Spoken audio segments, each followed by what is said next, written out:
Oh, wow.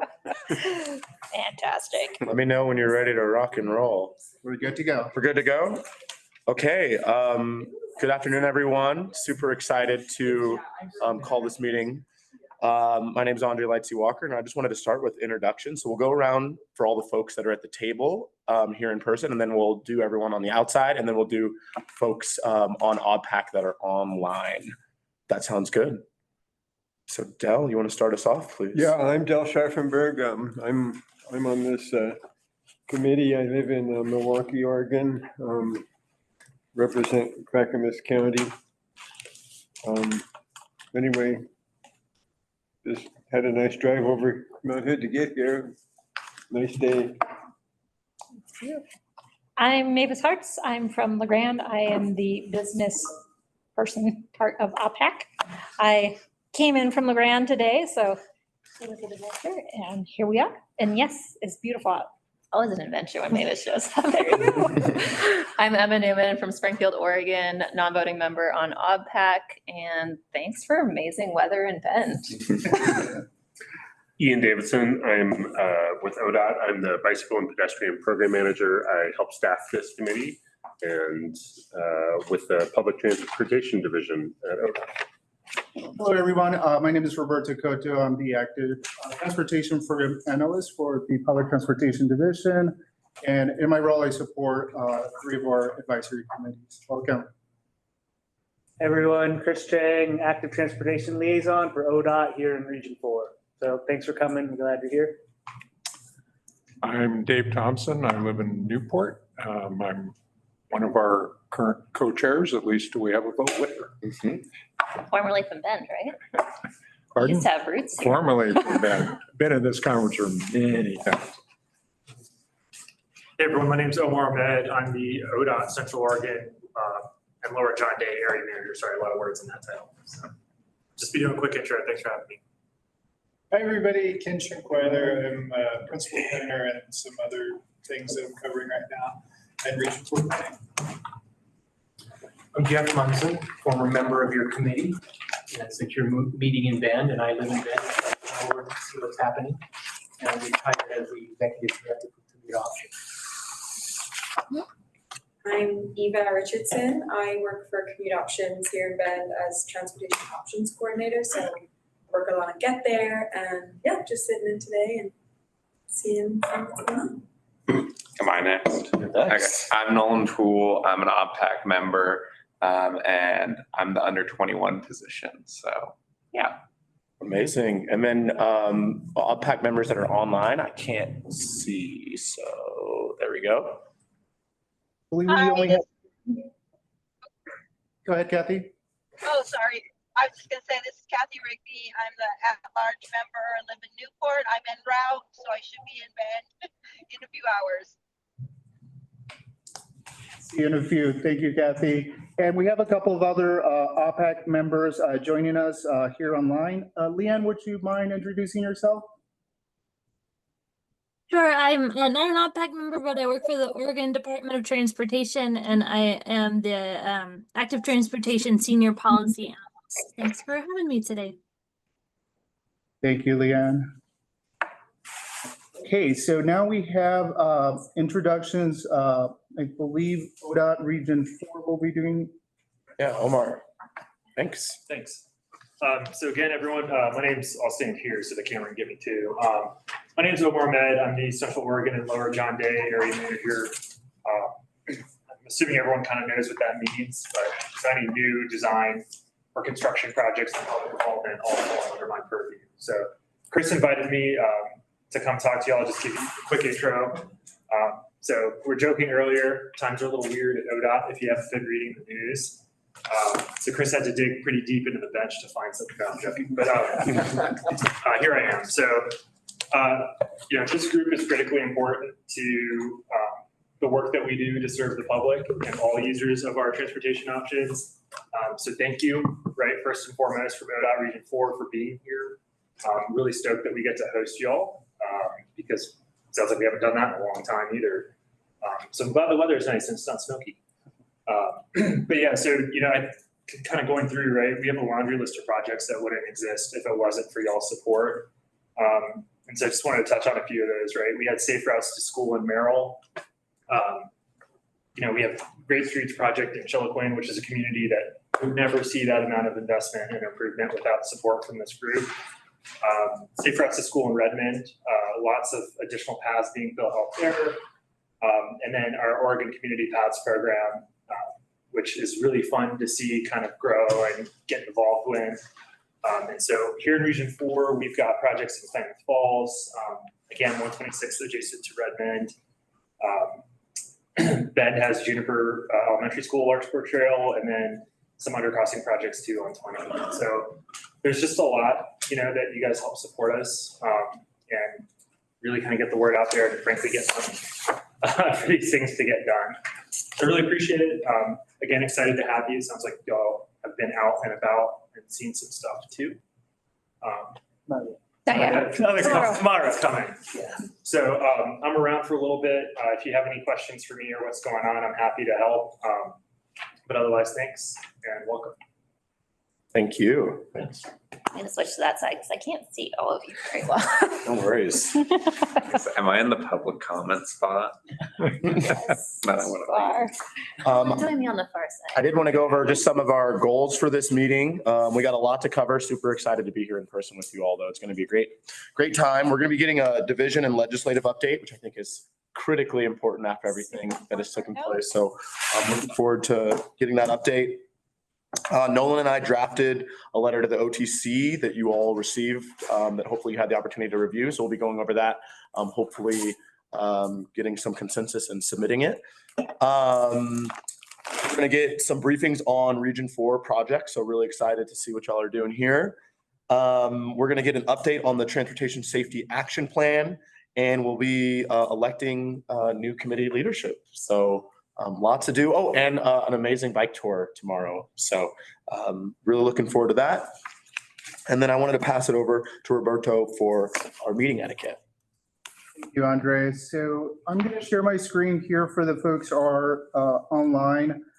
If this is your first time utilizing Zoom meeting, just a reminder that you are able to mute and unmute yourself using the mute button feature that is posted here. Also, we ask for folks who are not providing any public comment or doing presentations to turn off your cameras. This will help us with the bandwidth. If you wish to change your name, add the correct pronouns, or if you are joining us via phone and want to add your name, you're also able to do that through the features. Once we get to the public comment section, please let us know in the chat room that you're interested in providing public comment. We will be allowing public comment during this session up to 3 minutes. And then also you're able to raise your hand utilizing the reaction button. Please make sure to raise your hand as well. So you have different options. So as I mentioned, public comment is up to 3 minutes.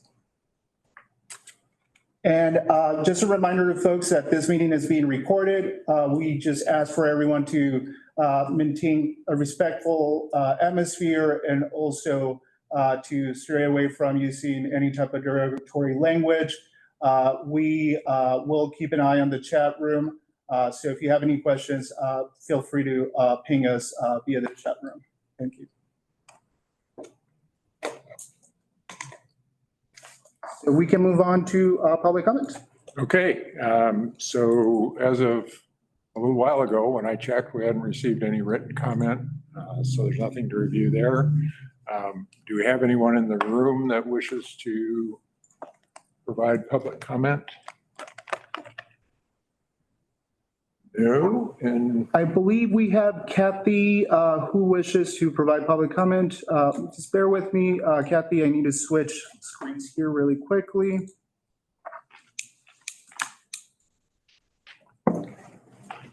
Awesome. Kathy, you can turn on your camera and address the committee. Great. Thank you, OBPAC. It's been a long time since I've visited this committee, and this is the first time in my current role. I am the education and outreach person for the DLCD part of, or from the DLCD part of the Transportation and Growth Management Program. And I'm here right now because I felt it was particularly timely to make sure that you all knew that this program exists, because it works on many of the same goals and missions that you do. And so a lot of people know about the TGM program, but they focus mainly on the planning grant section, which is administered by the ODOT side of TGM, which is a joint program between ODOT and DLCD, the Department of Land Conservation and Development. And the DLCD side administers what we call the Community Assistance Program, which focuses on helping local governments assist with better integration of transportation and land use planning and development of new ways to manage growth in order to achieve, here's where you come in, compact pedestrian, bicycle, and transit-friendly urban development. So if you've got projects going on, especially during this time that we're seeing a financial crunch or a personnel crunch, please feel free to reach out to me and see how we could potentially work together to make some of these projects possible. So that is my public comment. It's kind of right on the edge of not really public, but I wanted to make sure that you knew that this program was there and that I'm available to help with some things as much as I possibly can. I'll put my contact information in the chat. Fantastic. Thank you so much, Kathy. And if there's any materials you wish to distribute to the OBPAC members, feel free to email that to the OBPAC email address or send me an email. I'm happy to distribute that out. All right, thanks. I had a question for Kathy. I think we have a question for you, Kathy. Hi, Kathy. This is Andre Lightsey Walker, co-chair. Curious if you would ever be in a position to potentially present on the program to OBPAC? Sure. Amazing. Happy to do that. Okay, cool. We'll be in contact. Thank you so much. All right, sounds good.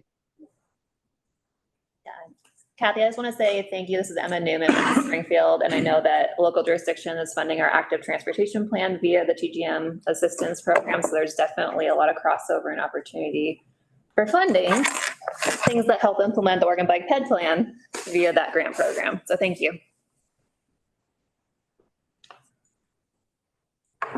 Thank you. Roberto, do we have anyone else online for public comment? No, it looks like we only had Kathy, and we should be good to go to the next item. Okay, so the next item is to approve our meeting minutes. Just a note, we have minutes from both March and June. So if anybody had any comments, questions, concerns, fears, otherwise, would love a motion to approve them. Are we able to approve both minutes in a single motion? If you could do them separately, that'd be easier. Okay, then we'll. Could I propose a motion to accept the June minutes? Was that the first one or second? No, March. We can do the March minutes. I second. All in favor? You don't get to say that. He has. Oh, all in favor? I didn't know there was an order to it. Aye. Okay. And I move we accept the June meeting minutes. I second that. All in favor? Aye. Ready? And just for the records, Kathy, I did abstain. I did see your thumbs up. Okay. Thank you so much for Opposition? Okay, great. Amazing. Non-voting. There you go. Non-voting, all that, everything in between. Okay. So we're going to move, thank you all for that. We're going to move on to our division update from Suzanne Carlson. She's online and available. Hello, good afternoon. Hi. Can we make her big? Okay, go ahead. First of all, just thank you all for all the hard work and dedication you do on this committee. I'm glad you're able to be together and get some motivation in the work and spend some time together. I think everyone probably knows what's coming with my division updates. We're just in a really tough moment for ODOT. Are we all right? I see people negotiate. We're trying to make you big. Trying to make me big? Not too big. I'm sure my face is probably pretty big there. Anyway, yeah, this is a difficult time for ODOT right now. Callie Sullivan will be on next and talk a bit about the legislative update and how we got here, but I'm sure everyone's aware we're going through significant layoffs with ODOT. We're losing close to 1,000 positions all total between vacancies and folks who are sitting in positions, a little less than 500 people who've been impacted so far with positions. This has been impacting Public Transportation Division. We are not funded with state highway funds, but based on the process that we've been going through and our collective bargaining agreement, there are folks in our group that have been laid off as well. It's just a tough time. Nobody signed up for this. Nobody wanted this, and no one feels like we can do the work that we do across the state under these circumstances. So just know that we're doing our best, and staff have been really amazing, and they've been showing up and they've been doing their job, and they've been thinking about how to get work done after transitions and et cetera. But we just know that we can't serve every need of every Oregonian if we have 1,000 fewer positions. We just got a little bit of good news that came through that there's been some information coming out of the governor's office and the legislative leadership that they're working together and they're providing a little bit of a solution. Don't want to share too much because it like literally just came out, but we've got a little bit of good news. But we, try not to be too optimistic because we're really dealing with the cards that we were dealt and the position that we're in with the funding that we have available. So we're moving forward with what we know and with the funding that's available. With that, I will transition into thanking Mavis Hart, who I assume is in the room there. I can't see y'all too well. Looks okay, great. There you are. I want to thank you for your service, both to the Oregon Pedestrian and Bicycle Advisory Committee, as well as our Safe Routes School Advisory Committee. You have been really dedicated in your service, serving 2 terms. And I know you're stepping down and stepping off, so we'll be filling your role, but just so grateful to have your leadership and representing small business owners and bike shop owners here. So it's been great to work with you.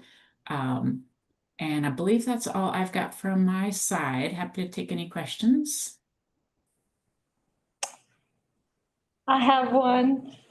Now that you said so many nice things, it makes me feel really bad to say it, but I'm in Region 5 and all of our cuts, they came through and they cut a lot. And, I'm the public, so I don't get to really see the whys and hows and what's happening, but basically they cleaned out our maintenance.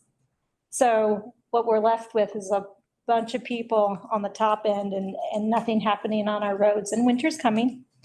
And people are just really worried about it. And can you speak to that? So when people say this to me, I have a good answer for them. I'll give you an answer, but I'm not quite sure what I need some clarity on the question. We don't have enough money to pay the amount of staff that we have. I agree. And had to conduct layoffs based first on looking at state highway funds, which is where the gap in funding is. And looking at business needs and then following the collective bargaining agreements. And yes, we know that from what I know, and this is not my section, of course, but from what we know, we will not be able to maintain the amount of snow plowing that we will need. There will probably be some road closures. I don't want to get out in front of Region 4 or 5 and speak to how they're going to be managing the workload, but we have closed maintenance stations. We expect that things like clearing crashes off the roadway, clearing snow, those type of responses will not have the level of staffing that ODOT would have in a more perfect world. That's what I thought, but people ask me questions and I like to give them really good answers, and I know there isn't a really good one, but contact your legislature.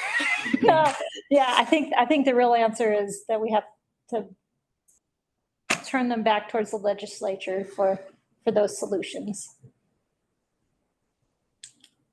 Yeah, thanks for the question. Yeah. I had a question. Sorry if you can hear me. Yes, go ahead, Kathy. I just wondered, and you may have mentioned this, and I hope I didn't miss it because I'm still driving. But did you say there was going to be a special session, or have you heard one way or another if that's planned? I will not speak to that. We are an executive branch agency, and so I would love for that information to come out from folks that are around the table having those conversations. Okay, thank you. Yeah.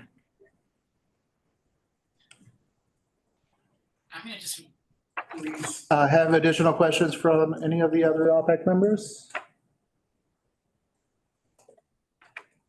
Thank you, everyone. Thank you so much, Suzanne. I believe that our next speaker is Cully, and let me see if I can find you 1 second. Sorry, can we see what Leanne's comment in the chat was? I think it was maybe speaking to a news story that talks about special session or. Oh, yeah. Leanne, Sorry, I just pasted this. This is public information, so I just wanted to share it. There's a news article, so folks can.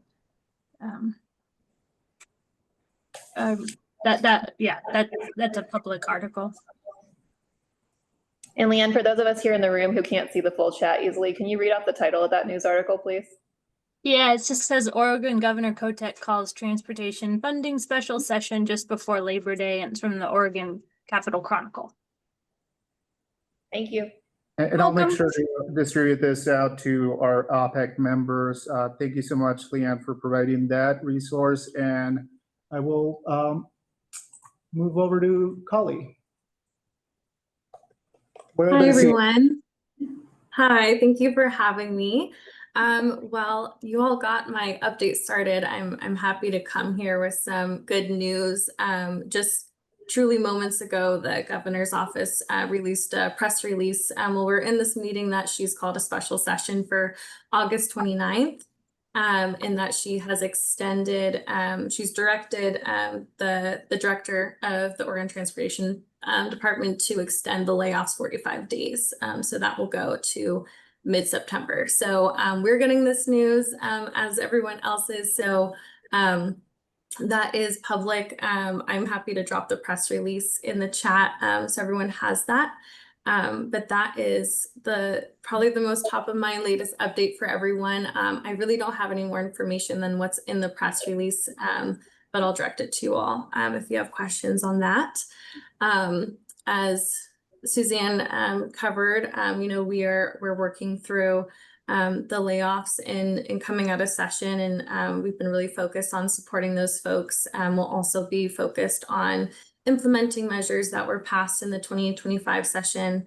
This was a really big session for us and for everyone. Over 3,500 bills were introduced. ODOT was tracking about 1,000 of those that were related to transportation or the agency in some way. And of all the bills that were introduced, 640 of them were sent to the governor's desk. She has 30 working days to sign all of those. So if you're interested in what's been signed and whatnot, I'm also happy to direct you to that link online. And we'll be working on implementing the bills that relate to our department. I did want to highlight one bill that I've shared with this group over the last couple months during session that passed that might be of interest. That is the recreational immunity bill. This makes permanent changes that were made in a law several years ago, and that is Senate Bill 179. The governor have already signed that bill, and that goes into effect on January 1, 2026. I also wanted to highlight House Bill 3626. That's the e-micromobility legislation. I know that was bill that had a lot of interest from folks, and a lot of folks engaged in that one, testified, and so I just wanted to recognize that one. Unfortunately, it did not pass. It was in the Joint Ways and Means Committee upon adjournment, but I'm surprised if it comes back and there's any sort of interim conversation, or it comes back in a future session. So we'll definitely be keeping our eye on that one and stand ready to continue providing technical information and support that as much as we can. Outside of those bills related to this group, the agency's 3 bills did pass. So quick reminder, that was our DMV omnibus bill, our CCD omnibus bill, and then some technical changes related to the interstate bridge to move that project forward. So of all the other bills we were tracking, I didn't identify any that that we're implementing or that passed that I think are as related to this group, but if anything else comes up, I'll be sure to bring it up in the next meeting. Outside of that, I don't have any other updates for you all, and happy to answer questions. Questions for Kali? I don't see any questions, so thank you. Thank you, everyone. Thank you. So we are quite a bit ahead of schedule. So I have a proposal that we skip our break that's proposed right now and just kind of keep chugging along if everyone's okay with that. All right. Then Chris, we're gonna get an update on the urban arterial walking and biking treatments in Region 4. Yeah, so I thought it might be nice to give a little sort of historical retrospective, especially focused Region 4 here, since you're here. So sort of talking about how ODOT, we as a group have addressed how we get people along and across urban arterials, right? This is one of those big problems, city of Portland, every single place, every small rural community. These are the main streets. This is where people are driving quickly, dying. So I just sort of wanted to use the examples here as Roberto's pulling up my slides of City of Bend facilities, kind of highlight how we built them 25 years ago, sort of how those turned out and sort of what we're doing now. So, yeah, I think Emma mentioned the web. Oops, go ahead. I have one clarification. Is this presentation solely on ODOT owned facilities? Correct. Okay. So in Bend. So, yeah. And as Emma mentioned, we have perfect weather here right now. So sadly, yeah, I'm glad you didn't come last week. Last week I meant to go out and take pictures and pre-ride all of my bike tour routes, including yours tomorrow, but it was 95 degrees and smoky. So I was not able to do that. So now you're going to get a Google Maps tour of all of these, but hopefully it makes sense. Do you mind if I just click, or is that okay? Awesome. So just as the background here, this is the city of Bend. So the orange line, those are city limits. Those red lines, those are the ODOT highways that run through. So US 97, US 20. I'm guessing all of you all came in on one of those. So I'm just going to use those as an example over time and sort of what we're doing now or how we're approaching it in the future. Sorry for creeping me out. I'm looking at my laptop. What's going on Roberto's over here.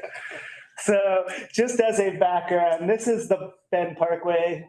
This is the old Parkway as it was originally built, right? So we call it the Parkway. You know what a parkway is. It's supposed to be park-like, but really it acts a lot of different functions, right? Back then it served as this commercial corridor. This is the old alignment. We just replaced this last year. You know, we have some sections that are actually somewhat parkway-like, right? Where we bought the real estate, kept some big trees that don't require maintenance, you know, many other sections that were supposed to be parkway. We didn't maintain it, the city didn't, you know.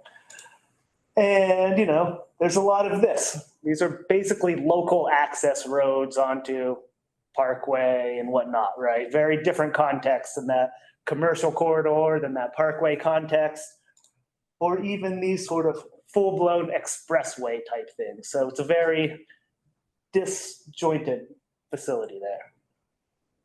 So that's just some context of how it was built, what it's been like before North Corridor here. And then looking at US 20, this would be Business 3rd Street going north-south and Greenwood going east-west. Outside of those outer edges on the north side and east side of town, which are a bit more commercial, what we generally have, it's this sort of urban mix, commercial strip mall area, I would say. You know, we replaced a beautiful old church/pub with a drive-through bank and Starbucks now. So, I mean, that's just the context of how buildings are happening there. That's what it looks like now. And then, oops, I might have left.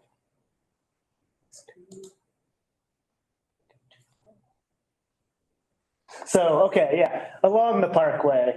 So this is what the parkway looked like for a long time, right? This is how we built it in the late 90s, early 2000s. Just want to call out, some of these things were pretty revolutionary back then, right? Like thinking about putting in sidewalks, bike lanes on this expressway type sort of parkway, right? This red pavement, the Dutch did it. This is how we ended up with it here in Bend. People, bike ped professionals, engineers were like, whoa, you put a bike lane, that's red, that's incredible. You know, we're kind of in the heyday of vehicular cycling and people are going to use that, right? That sidewalk, a curb tight sidewalk for this, considered awesome back then. Nowadays, if we see somebody biking, the cops will literally get called because it's dangerous in the bike lanes, in the sidewalk, very uncomfortable. Ian got to ride some of that the other day. Very different than what we might expect. So this is back then, but still was revolutionary then.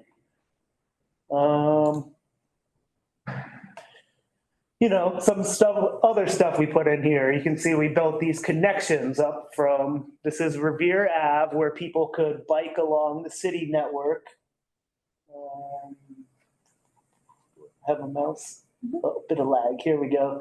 You can see we built this connection up here so people could access the parkway to bike up there. And even have a little bike ramp on there, so that way you can get into the bike lane easily, right? Sort of vehicular cycling, it's nice and comfy, we'll get up there. Again, cutting edge, early 2000s, people were very impressed. Dave, you might have been here even then, maybe not? Before my time. Okay, but yeah, that's what I've heard from other engineers and people who worked on it, who have written it. Sorry. Clicking's not working.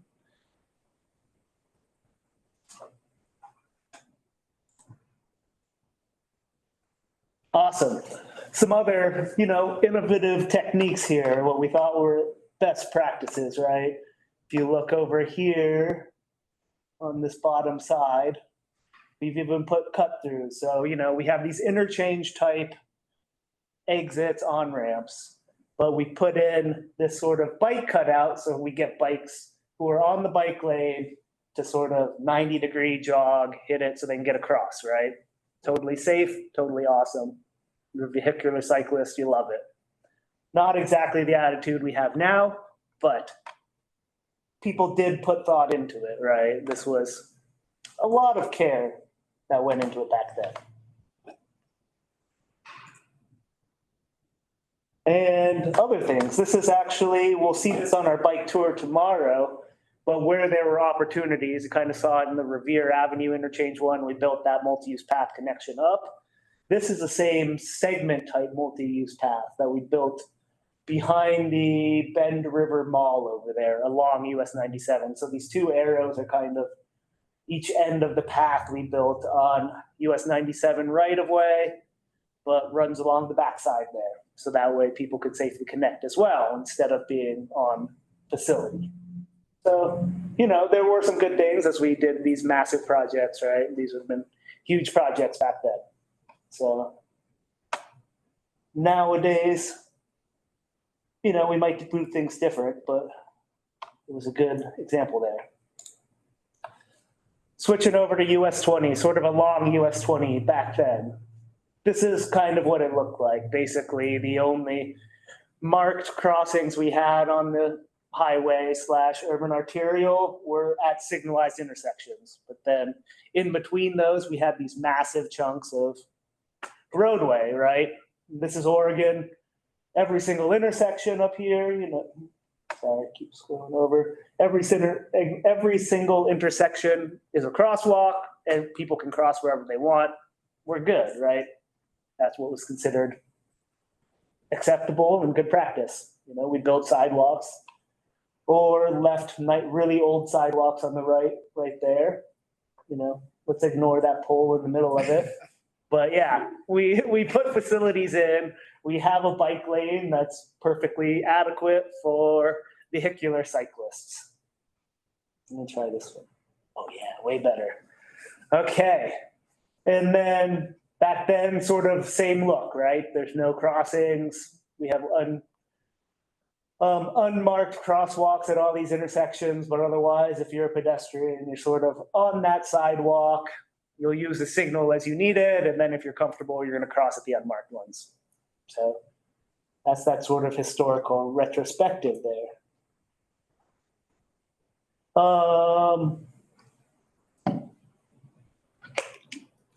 Oh, okay. Sorry, I got to orient myself here. This is now no longer the Bend Parkway since we did the North Corridor projects. We've shifted the whole alignment.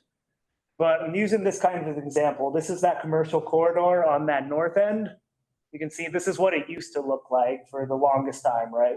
Commercial corridor, nice and very safe, comfortable facility for a vehicular cyclist, wedged in between a turn lane, moving traffic. That was just sort of that best standard practice versus now what we've done. It's not even part of the highway, but you can see this is what we built in the North Corridor now. This is probably more to our standard, right? What we look to do when we have time, space, and money. You can see we've put in a buffered bike lane now, sort of removed that right turn lane to make things a lot more comfortable. But we've also provided that option. You can't quite tell, but actually on both sides of the street now, we've put in multi-use paths, right? That's generally what we're looking to do more of. You have that option on the roadway for folks who are more comfortable. They can take that more direct, but also shared use paths on the side. So, all ages and abilities facility. The bike lanes also provide that additional buffer space, right? A multi-use path that's curb tight is not nearly as comfortable as a buffered one, and those bike lanes provide a bit more. So just one of those examples of how we sort of mental transition shift there, or not mental, but this is the actual physical one, but how we've changed how we do designs, what we build there.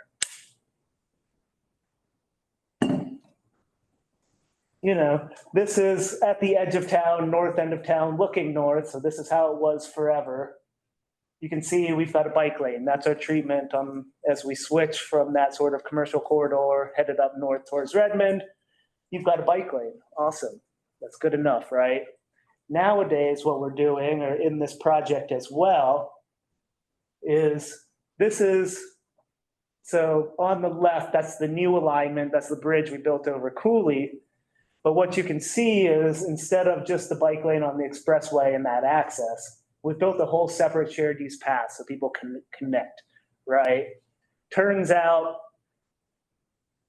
those areas outside of the edge of the city limits, those are the places where there is some of the most affordable housing there is. And Ben, this particular context, there's a lot of mobile home parks, right?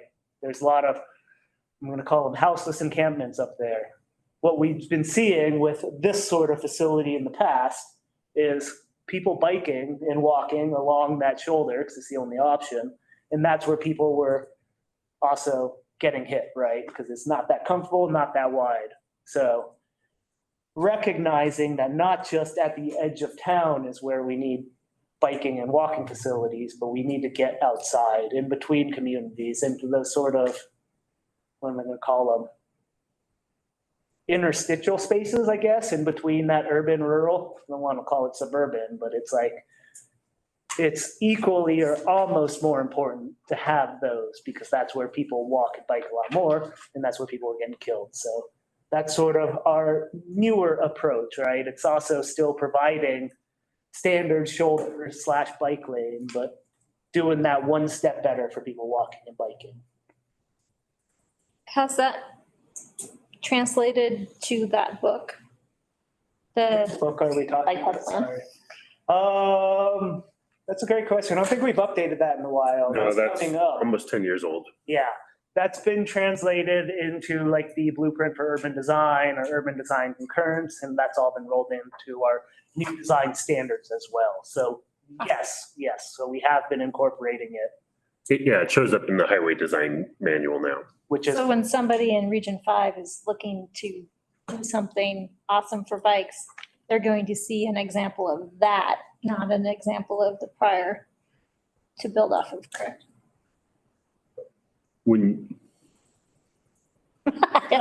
Yeah, sorry, it's a hard question. They're going to see that example. I mean, they should know of it. Well, this is stuff we've been able to do. It's been difficult in the past, right? But it's become more of a priority, I would say, if that makes sense, right? We've always been able to do shared use paths since forever. It's just, has that ever risen to the level of buying the additional right of way and space and cost compared to doing a shoulder bike lane and sidewalk? In that balance of, shoulder or bike lane, curb tight sidewalk versus shared use path has shifted towards this way. That's not to say we're not doing any more bike lanes or sidewalk, right? But where possible, we're doing this type of work. Does that answer your question, kind of? This is becoming the goal, and it is not just a Bend goal, but an Oregon goal. Correct, yes, and that's in the highway design manual. Now we do have actual sort of breakdowns that we should be aspiring to this, right? This is the facility we want. And now we explain why we cannot build this facility to go downwards nowadays. Instead of, you might think of it as mental shift from starting at the bottom and then justifying your way upwards. Fantastic. Yes, and that is agency-wide. Fantastic. Awesome. So some other stuff that has sort of shifted there, right? This is that same image of US 20 Greenwood looking towards 12th Street. This is how it looked for a long time. Oh man, I shifted my tone of voice or how I approach this. This is US 20 Business 3rd Street looking north there. So, you know, that was them still. There were hardly any cars back then, so. Oh, it I wasn't a know. problem. Very It different. doesn't look like that now. I've totally lost myself on my own slides now. Here's another image of it. Oh, wait. Oh, okay. So this was then. This is now. Huge difference. I'm sure you can tell. Instead, we've gone out of our way. You can see a 3-foot striped shoulder. There's an ADA driveway. Yeah. We've improved some of that too.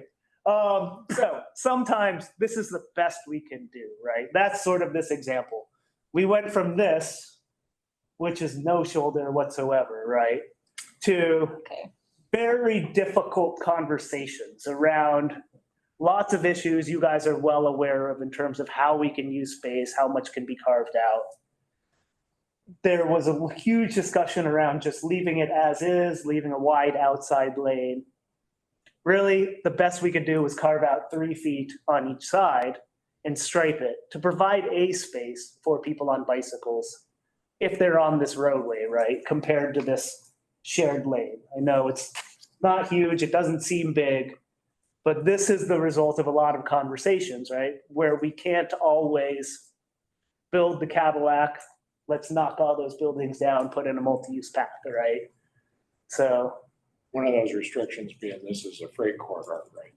That is one We of had those that considerations. So, yeah. So it doesn't seem like a lot, but I mean, this is the result of a lot of conversations and people trying to carve out as much as possible there to make it better when we can't get all the way, right? So I just threw this in there as an example of, you know, I want to be, it's all shiny, multi-use path and everything, but no, sometimes the best we can do is this. And it is an improvement, I think, in terms of narrower lanes and a wee bit of space, but it's not always going to be perfect, even in Bend where it looks perfect and great weather. I have a question about, okay, I guess if I was a pedestrian or a bicyclist, I would rather have 5 feet of combined space than, you know, a sidewalk and a bicycle lane. And I guess I'm wondering, are there like, does that get tricky with bureaucracy of like having a multi-use directly adjacent to a road? Or like why? I think more of the businesses would be your issue. Oh, you think so? Because, well, for example, in front of my business, people come out into the sidewalk and they're opening a door and if people are riding on that sidewalk and pedestrians are entering, they don't see them. And there's a lot of yelling and collisions on occasion. And that probably is at least a 5-foot sidewalk already. So you can technically drive, or you can ride on the sidewalk if you prefer to have that shared space and yield to pedestrians. Yeah. But and yes, that is the conversation we have in a lot of places, right? I don't have a slide or anything, but in the South Redmond corridor, that's what we're doing, curb tight, 2-way cycle track. That's how it works because of space. In this particular case, you know, the big one's not bureaucratic. It's the fact that if we were to make a mixed space, you have to change the curb line. Once you do that, you've gone from sort of repaving sidewalk rebuild to a rebuild everything and $100 million project. Yeah. So yes, that is a very real conversation though we're having in a lot of these spaces, especially these corridors. This one, Klamath Falls, some other one where it's like, yeah, the best we can do is a 5-foot bike lane. Should we take that and turn that into a multi-use path, right? Instead of a shoulder. So yes, it's not a huge bureaucratic one, but it's tricky. Yeah, it's a cost issue of changing that. So, you know, here, this is the Bend Parkway over at Badger. So back then, as it's built, this was sort of, we had a crossing. Wasn't that great? We thought about PEDs in this sort of different context. You can see it's striped. We built this Z crossing so we can line people up. We've got signs. Awesome. Not that awesome. Unfortunately, people are getting hit. People are dying. You know, what we ended up doing, turning that into an RRFB, right? So this is actually one of the first RRFBs on the state system. I believe this was 2011 or 2015, one or the other. But sort of ODOT pioneered these treatments of how do we stop people from getting hit out here, right? Badger and Reed Lane, those were two of the very first ones on the system. That's what we're rolling out with, have been doing a lot of. These have been super effective. They were super effective, a bit less now, right? I think everybody here with knowledge, we have way more traffic, people are driving faster. It's a bit more difficult, you know.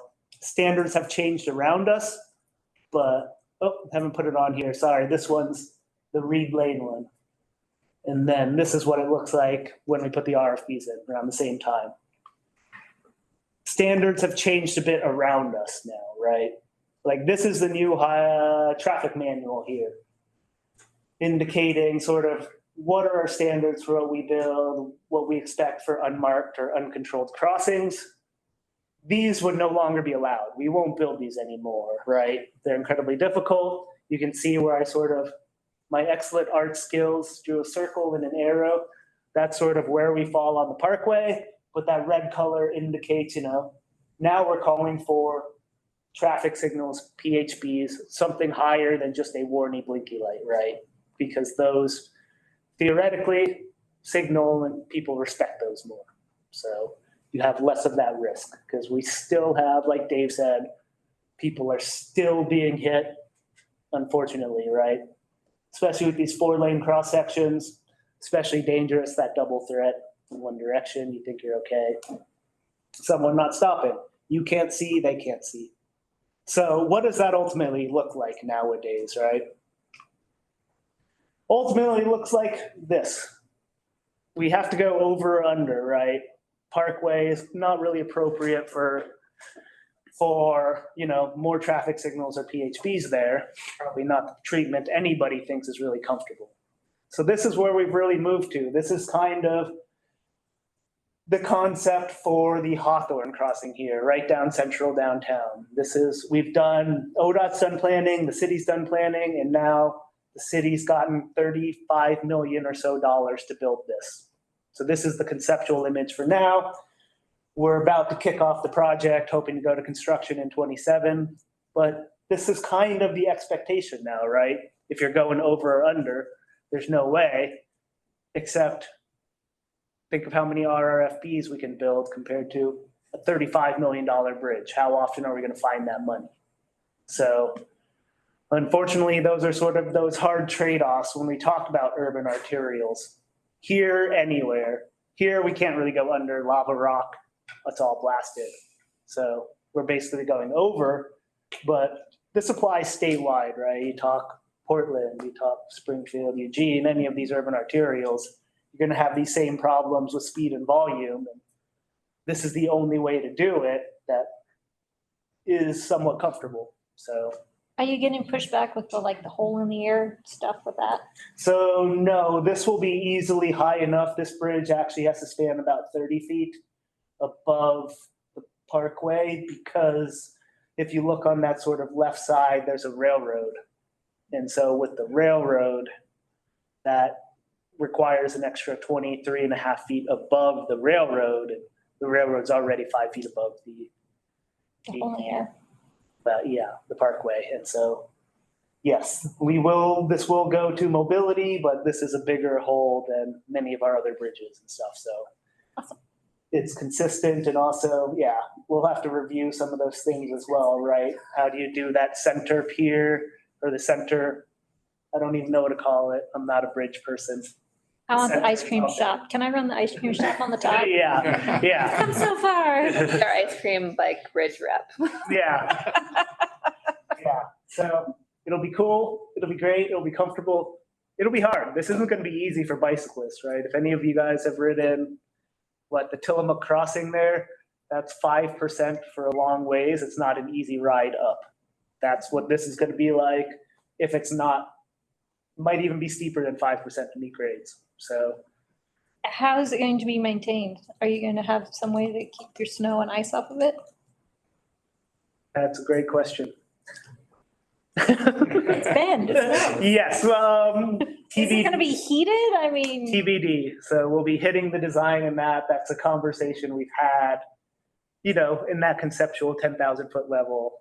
Now we're at the, let's start building it. Where does it go? It's going to be 20 feet wide, so there should be plenty of space, even if you got it to the side or something for somebody to plow. But yeah, we don't know those answers, right? We can't just plow snow off the bridge onto the parkway.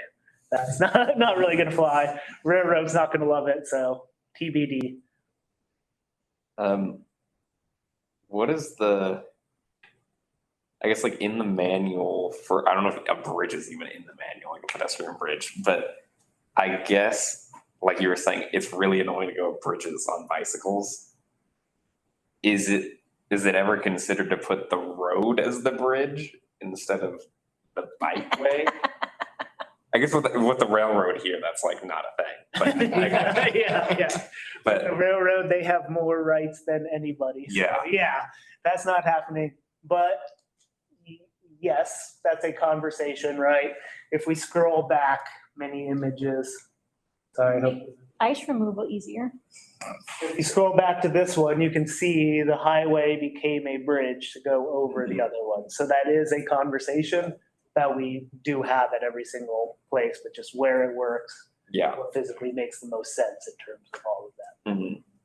So.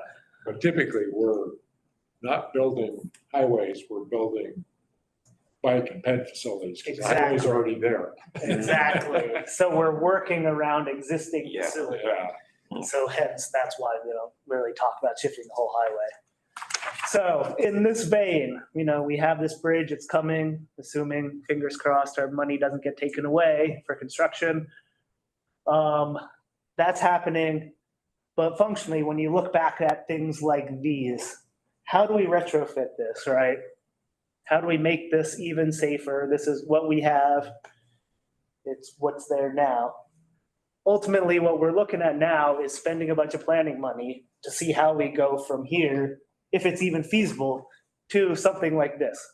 Maybe not this design, not this $30 million one, but can we feasibly do bridge structures at Badger, at Reed? How do we get people across, not at grade? Because we probably don't want signals. I don't think anybody wants a signal there. So that's that big conversation, sort of how we're shifting over from our RFBs. I do think it's important that when we're having these discussions, it's not just a money trade-off, it's also a time trade-off. I mean, you decide to build put in a at-grade crossing with a flashing beacon, you can get that done in a year probably. Have you met ODOT? Yeah. Yeah. You talk about building a bridge, you're talking about 10 years. I mean, so for the difference, that 8-year difference, you have nothing. While you wait for a really expensive piece of infrastructure. So there's trade-offs all the way around. Yep, for sure. A big part of that sort of planning for bridges as well is having those conversations or those plans or ideas ahead of time. So as projects happen, right? So as we talk about Reed and Badger, some of these places, even Pine Brook, if we have these conversations or plans or what those might look like, other projects we can leverage, like Ben Parks and Rec has parks going in there now, right? If they have the idea that potentially we want to build an overcrossing, then we can have a conversation with their right of way, how they design the parks. But if we're chasing the 8-ball, kind of like we're stuck with this, they're going to develop a park, there's going to be no space for bridge structures. They haven't designed that, so part of that's getting out ahead of those. So yeah, that's what we're doing. Functionally, we were looking at doing a planning study to replace all those RRFBs, or if it's feasible to do bridges. Again, with our budget crunch, that didn't happen, but that's ultimately where we're moving in Bend. Again, this is US 20 at 12th. This is what it looked like when constructed. Again, this was one of those sort of first RRFBs. These are still allowed on US 20, right? Speeds are a bit slower than the Parkway, volumes are a bit lower. We fall in that yellow zone. So really what we're looking at now is, you can see this is at 6th. Took a little while, but we built this bad boy, right? We have RRFBs now. We have no bike cut-throughs. They got axed. Hopefully in the future, we will have them. I didn't include an image, but 4th Street, I believe we have the bike cut-throughs. So no RRFBs. Functionally, that's what we're looking at now. Instead of, just unmarked crossings, how do we make it so people can get safely across? This has been huge. There was a 5-block segment, no crossings. Drop this one in. This is the low stress network for the city, but there's also our major swim and fitness center just to the right there. So people use this all the time now, right? Infinitely better than the unmarked crossing that we had. So that's what we're looking at doing more of, sort of in that segment. And then here's just a planning document for US 20. This is something, I don't know if we've actually finalized it, but it's pretty much finalized. We did last couple of years. But you can see all of these dots on there, those gray ones along that orange line, which is US 20, are crossing improvements. How do we make it better? How do we make it more permeable compared to that, when it was built way back when? 0 RFBs, you had 2 signalized crossings, 3 signalized crossings basically along that whole corridor, to now we're looking at improvements at every single intersection, right? Like, how do we make it so even if we're not marking it, even if we're not building huge islands, RRFBs, to make it easier for people to get across, so it's not that sort of barrier. So that looks like typically curb, I don't have the whole plans set in there, but it's like talking about curb bulb outs, illumination, possibly striping, all these other things that we can do to improve things. So yeah.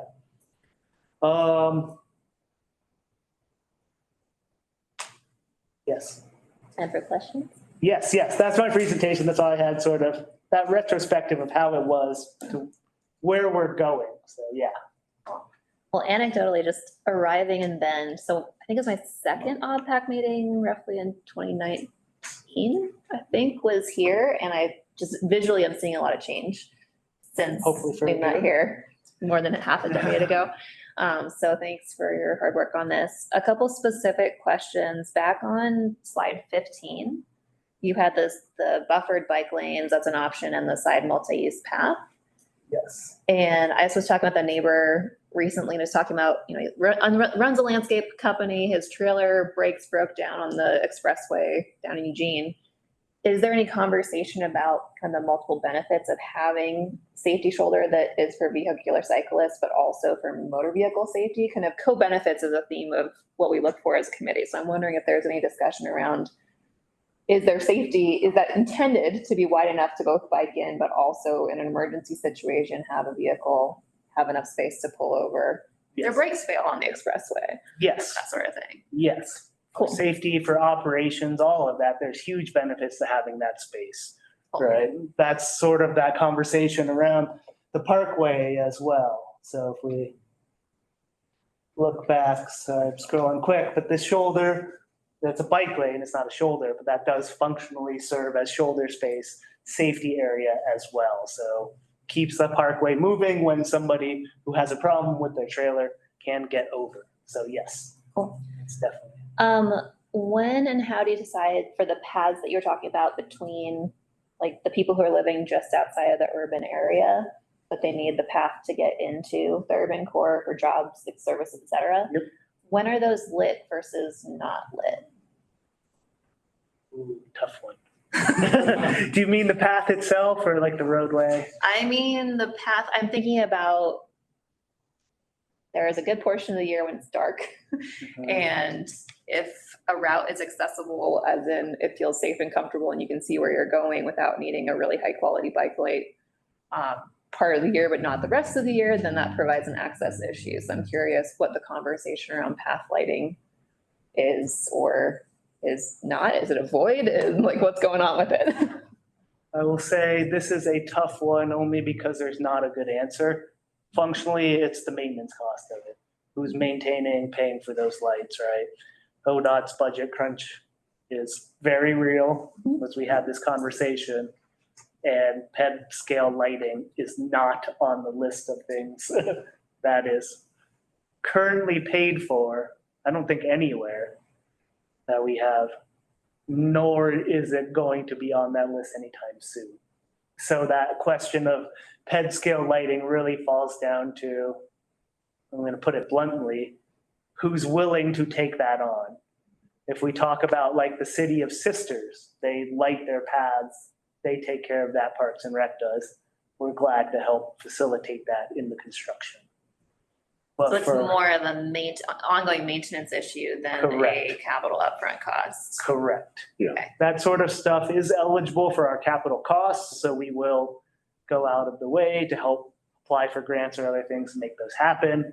But yeah, running those lights, making sure they stay running is expensive. And so unless somebody is willing to say, that's a priority for us, we will take that on. Mm-hmm. In general, the default answer is no. That is good to know. I think from a committee conversation standpoint, we've been talking about how we have Oregon community paths for new path build out, but there is no maintenance funding for paths. And so this sounds like lighting should be a part of the maintenance funding for path conversation moving forward. Because no, I don't think that there should be lighting on every single path all across Oregon, but there are key connection points where it's either a functional transportation route or it isn't, based on whether people feel like they can actually use the path year round and at night or not. And just based on what you described, folks who might be using that path, they may be people who are commuting to jobs that are not the typical better lit hours of the day. Sure. So thank you for of course sharing about that. And then sorry, can I loop back to that first question as well? I just want to tie it together with Nolan's question earlier there on, I'd rather have the multi-use path or something, the additional space. That's also part of that conversation, that same one on whether there's breakdown space, water pooling, all of that, right? Unfortunately, that's the space that bike lanes exist in, same as shoulders, but that's where water pools, that's where our drainage is, that's where cinders end up off the road or debris. So it does serve sort of that double function as much as people, as somebody who bicycles, but we hate that stuff ends up in the bike lane, but it does also serve that safety function. So that rolls back into that conversation of curb tight, multi-use path. If there's no space here, then where do we put the drainage, all of that, right? Any problems? So just a conversation, just want to tie those two together. So. Talking about lane widths, I'm curious about slide 17. So I know that the legislation, House Bill 2025 did not pass. That's obvious, given all we've talked about. However, there was section 160 in that proposed bill that said that it was the clause around 12-foot lanes. And so I'm curious, in the scenario where you put the outside striping, if this would have been possible, kind of what the lane widths are, and if that would have been possible had this legislation passed and the project happened after legislation had passed. Because the verbiage said, the Oregon Transportation Commission may select, establish, adopt, layout, locate, alter, relocate, blah, blah, blah. Rely on primary and secondary state highways, except that the commission may not reduce the width of an existing motor vehicle travel lane on an identified freight route less than 12 feet. And so I'm wondering if this is narrowing up the striping, which there's clearly still functional space for a truck to get through. Yes. Would this have been doable had that legislation been in place? That's a great question, going off my memory. So apologize if it's not 100% correct here. It's a 3-foot shoulder. Originally, we had a 14-foot outside lane. So 2 of the feet came from there to drop that to 12. Then the inner lanes were 12 and we reduced those to 11. That's how we got the 3-foot to stripe on the shoulder. So hypothetically, if that had passed and we cannot have that conversation, as it was written in that law. Then we would not have been able to carve out that 1 foot, then it becomes a 2-foot shoulder. And who knows if we want to stripe a 2 foot, Yeah. the stripe alone is already 6-8 inches, so. And I'll just chime in. So obviously, as you noted, that bill ultimately did not pass, but there were subsequent amendments that modified that language. And the language that at least the co-chairs were proposing ultimately did not include language quite so restrictive. It would not have applied within urban areas. So a project like this within Bend would not have been impacted. Thanks for that update. And the representative said something to that effect. And I'm just trying to think of on the ground examples, like what would or would not be happening? What design constraints would it have imposed? Because I wouldn't be surprised if similar attempts are made in the future. So, thank you. And then since it comes so often, this is my last question. Roundabouts. I saw a lot of roundabouts. Oh, that was mine. Presentation. Oh, Same. sorry. Committee question by consensus. Not But seeing them in the presentation, but seeing them out and about. What's happening with safety roundabouts? When do you use a roundabout versus a $35 million bridge overpass crossing? Yes. Great question. Roundabouts in urban environments like this are hard. You probably are not going to see them because they have to be bigger. They have to build sideways, right? If we look at, I wish I had a better photo, but if you look at, I don't really have any. I'm sorry, I'm scrolling really quick. But there's buildings at the edges of all these, right? Only, an example would be Olney down here would be a great spot for a route. Maybe, I'm not gonna say great. Possibility of a roundabout. But because there's so many buildings so close to the corners in these built up environments, we're not gonna have the space to build a roundabout without buying a lot of buildings. And you know, that era of our highway projects coming through and demolishing great commercial buildings is mostly past, right? So it gets super expensive, super unpalatable saying we're tearing out 4 buildings to get a roundabout in a tight urban environment compared to, say, the outskirts of town. So you will see them coming in to the north, to the east of town. You'll see us dropping them all over the place, but generally those are more rural locations. So don't have to tear down houses. Any comments on?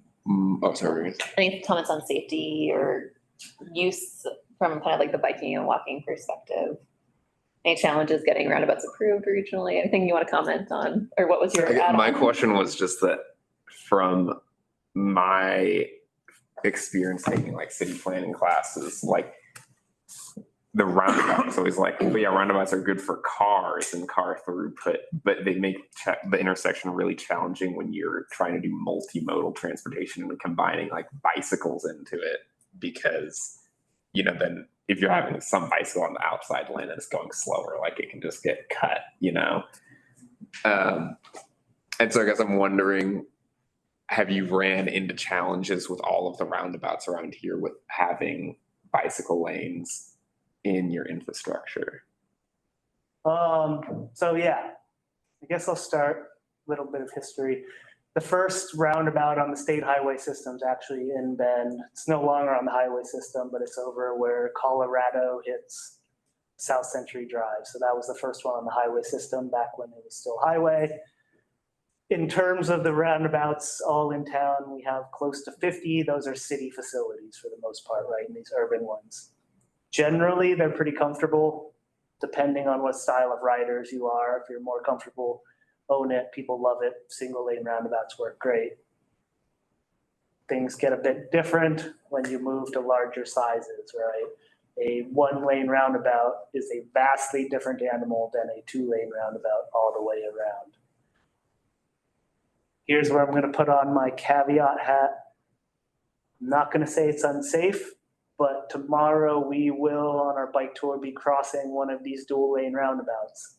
They are very, in my opinion, not comfortable, right? At the size and scale that they're being produced, the deflecting speed of having 2 lanes, giant roundabout, is not very high. So as a person walking and biking, you've got to get across that. You have the fact that it's a circulatory roundabout, so you don't know if people are turning off, they're going this way. We will experience that. So that's my caveat for when we switch over to that bike tour. So it is something, we have our RFBs, that is our standard. That's what's available. We will use them. But how do we do better? Make it more comfortable? Don't have a good answer for you. I mean, the Dutch style, and same thing we talked about with the Hawthorne Bridge is going over or under, right? Expensive. Yeah. So I guess I'm wondering, like, going forward, or would you still install roundabouts, or would you be looking more into like making a Dutch style intersection? Or is that even in the manual at all as a possibility? Yes to roundabouts. We are doing them all over the place. Used to be just Region 4, but that is sort of preferred now over signals. They're way safer, way more efficient, way more comfortable, even at large sizes, right? That's why we replace the signals out there or other places, because you don't get these T-bone crashes 90 degrees. So yes, we're putting roundabouts everywhere. How do we make them more comfortable or, you know, better than RRFB or whatever else? That's an ongoing conversation. You know, from my personal perspective, as much as we can, look at those alternative places to get people across. Grade separated, because I tend to find double lane roundabouts very uncomfortable. So yes, single lanes, great. 2 lane, not as great. Yeah. And do you know if the Dutch style intersection is in the manual at all or possible? Yeah, I mean, there's a lot of different Dutch style ones, right? It's always an option to go over or under. That's always on. I was thinking of the one where it's like the bike lane pulls up in front of the car lane so that they have like an automatic, they have a shorter intersection. Right, that there's a circulatory roundabout bicycle space on the outer edge, that kind. Yeah, or our legal structures don't entirely encourage that. So that does make it a bit harder. And then if you've noticed, the roundabouts largely that ODOT are building are in more rural contexts, so that wouldn't quite fit in. Yeah. But there are side paths on, I think most of the ones that I went through on the way here, there's a side space. You don't have to take the lane with 60 mile an hour. Yeah, I guess that's what my point was, is that like, I don't know, I'd rather build infrastructure that's comfortable to everyone. And like, I mean, I'm an aggressive rider and I feel like I'd be uncomfortable on that. Yeah. So like I guess I'm wondering, is there any movement towards making it different so that it does become comfortable? But yeah, and there is a lot of movement. We'll see that when we go out there on the bike tour tomorrow, but like a lot of our facilities are no longer sort of that curb tight sidewalk, right? We're getting as much separation as possible. That also tees you up better so you can see it's more obvious what direction you're going when you hit that like that's. Yeah. If you don't have a slide of Ward Hamby, that's on the east side of town.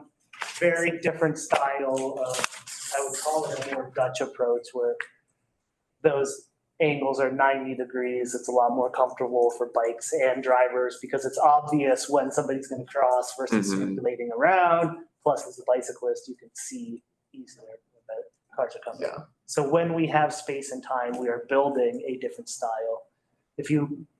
For a lot of you folks, if you're going through Sisters, the first roundabout you hit there, at Locust, half of the roundabout, we have more deflection where we had right-of-way space.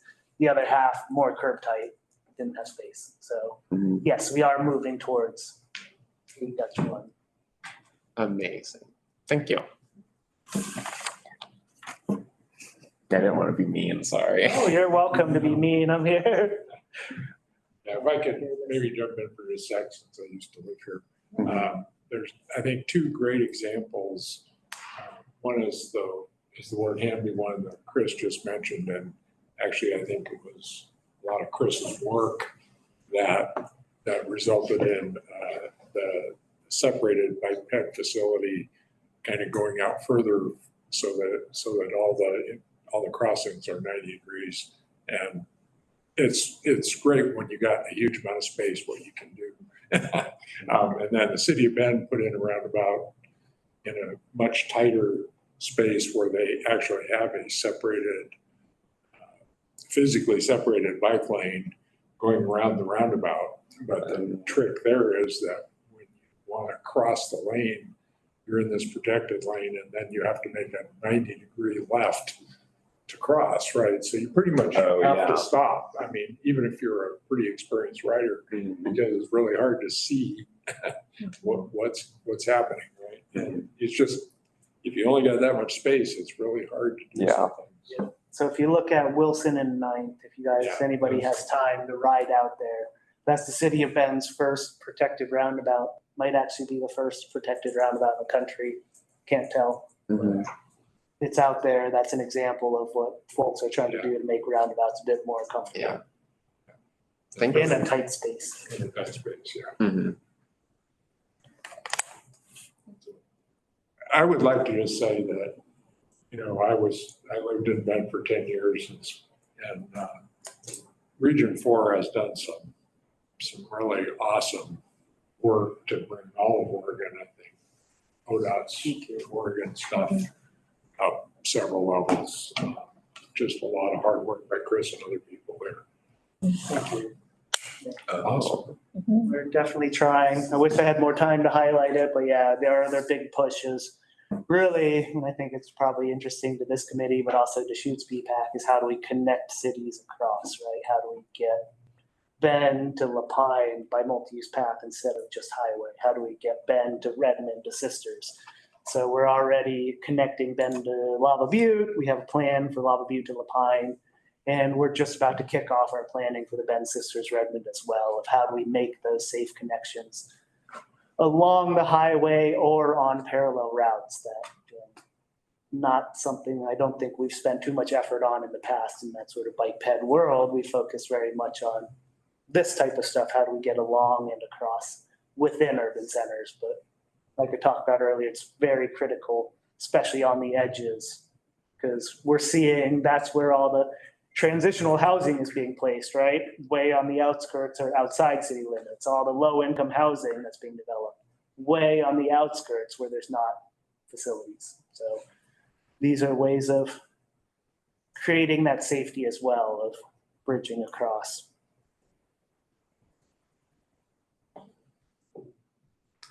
Beth, for the records, I just wanted to welcome you to the meeting. I also wanted to double check with the OPAC members that are joining us virtually if you all have any questions for us or for Chris.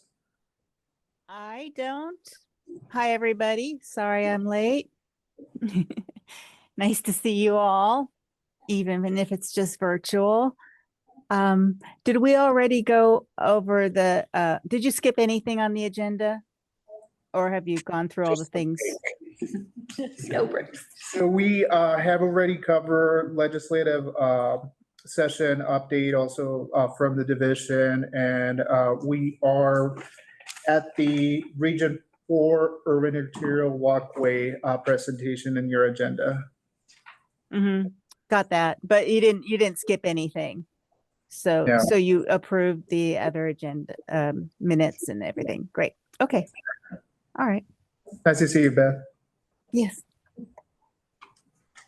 Amazing. Thanks, Chris. That was, it brings hope, you know, really to just see the transformations. And so really thank you for organizing it in that fashion. And You're very welcome. Hopefully it's sort of also I did have a applicable. quick question for, yeah, can you hear me? please.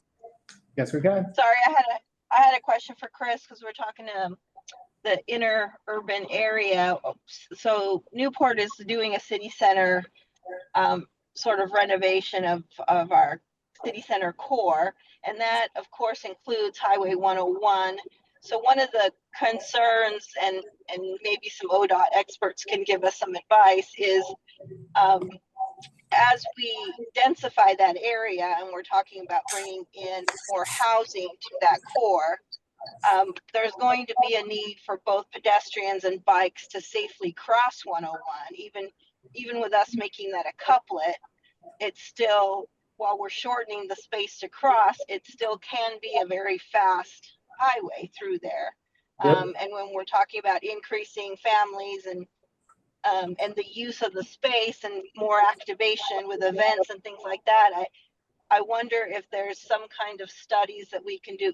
There's some traffic lights. I know ODOT doesn't love more traffic lights on the highway, but we have to have some way, if there's something other than traffic lights that we should be considering, or a traffic light study to kind of help people make that cross, right? Especially where we may have our bike lane be on one side of the couplet and then they've got to cross, cross all the way to the other side of town. So I'm just wondering if there's some recommendations, if there's some ideas on how to make that transition safer as we densify the core.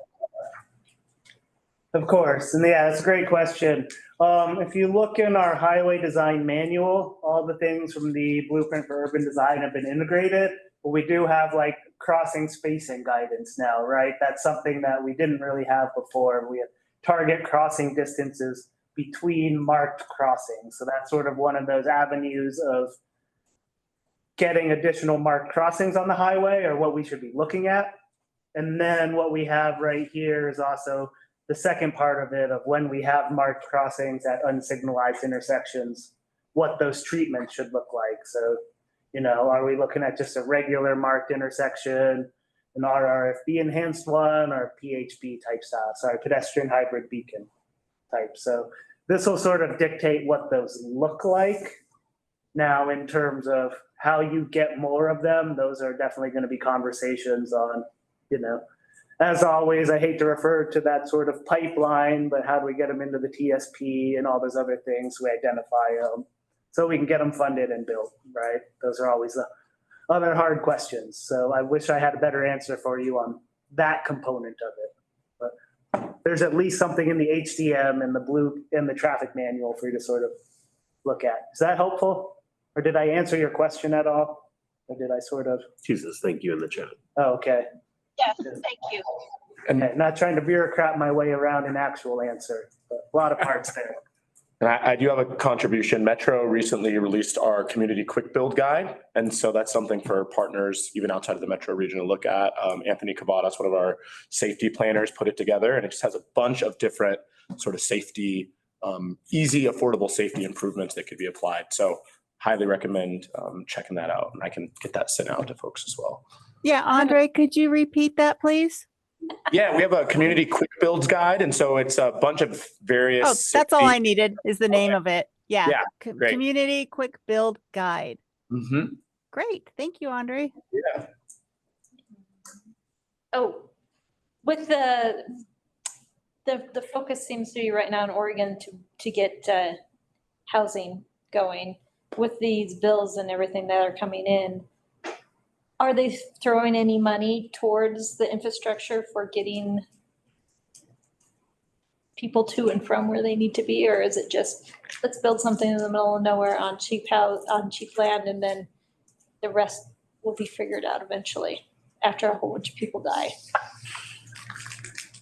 Okay, thank you. So as an executive branch employee here, things are being built on the outskirts of town on available land to lower the price of housing and build transitional / lower income housing. That is happening. One of the ways that it's being made cheaper and easier is a lot of the typical requirements are being waived, which include those system development charges, those requirements, those development review things that would typically be added on to, if you're putting a development on the outskirts, what's the impact to ODOT system based on VMT, all of that money that would contribute to fixing the signals, adding sidewalks, paths to connect to these places. Those are being waived as one of those ways to lower the cost of housing. So the answer is they're being built out there, figure out the rest as it comes. So we are just kicking the can down the road, and we are furthering, to quote the 2020 phrase, it would be, what is the name? The oppression of the masses by making the same error again.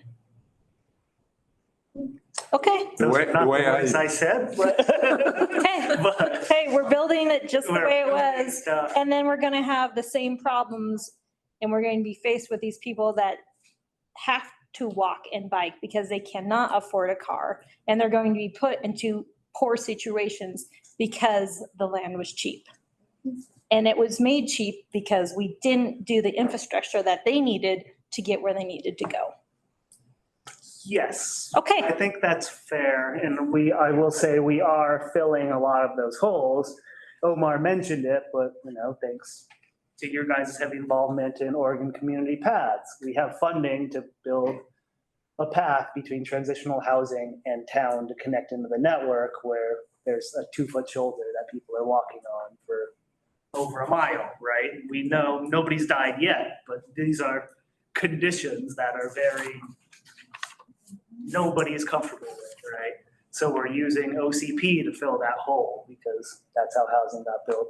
It's not just because transitional housing got built too. That stuff has happened always, right? Homeless camps north of town, that's not anybody's, I don't think that was anybody's planned development, but that just happens. But we're using Safe Routes to School money to help fill that gap on the south side of Redmond along the highway to connect mobile home park to bike ped facilities in town without having to use the highway shoulder. So it's not just a problem of how are we trying to bring down housing and that being put on the outskirts, right? Because even if we didn't have that transitional housing on the outskirts of town, we also wouldn't need that facility, right?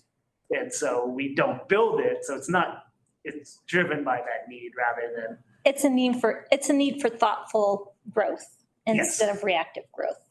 Yes. And that's one of the things that really frustrates me is it is an obvious need. It is an obvious chain of events that is going to occur and why the land is cheap. It would be so great to buy the money that you need to path for that path so that when the time comes, it would become part of the system and an easy instead of, we have this little spot. Let's see if we can fit everything in.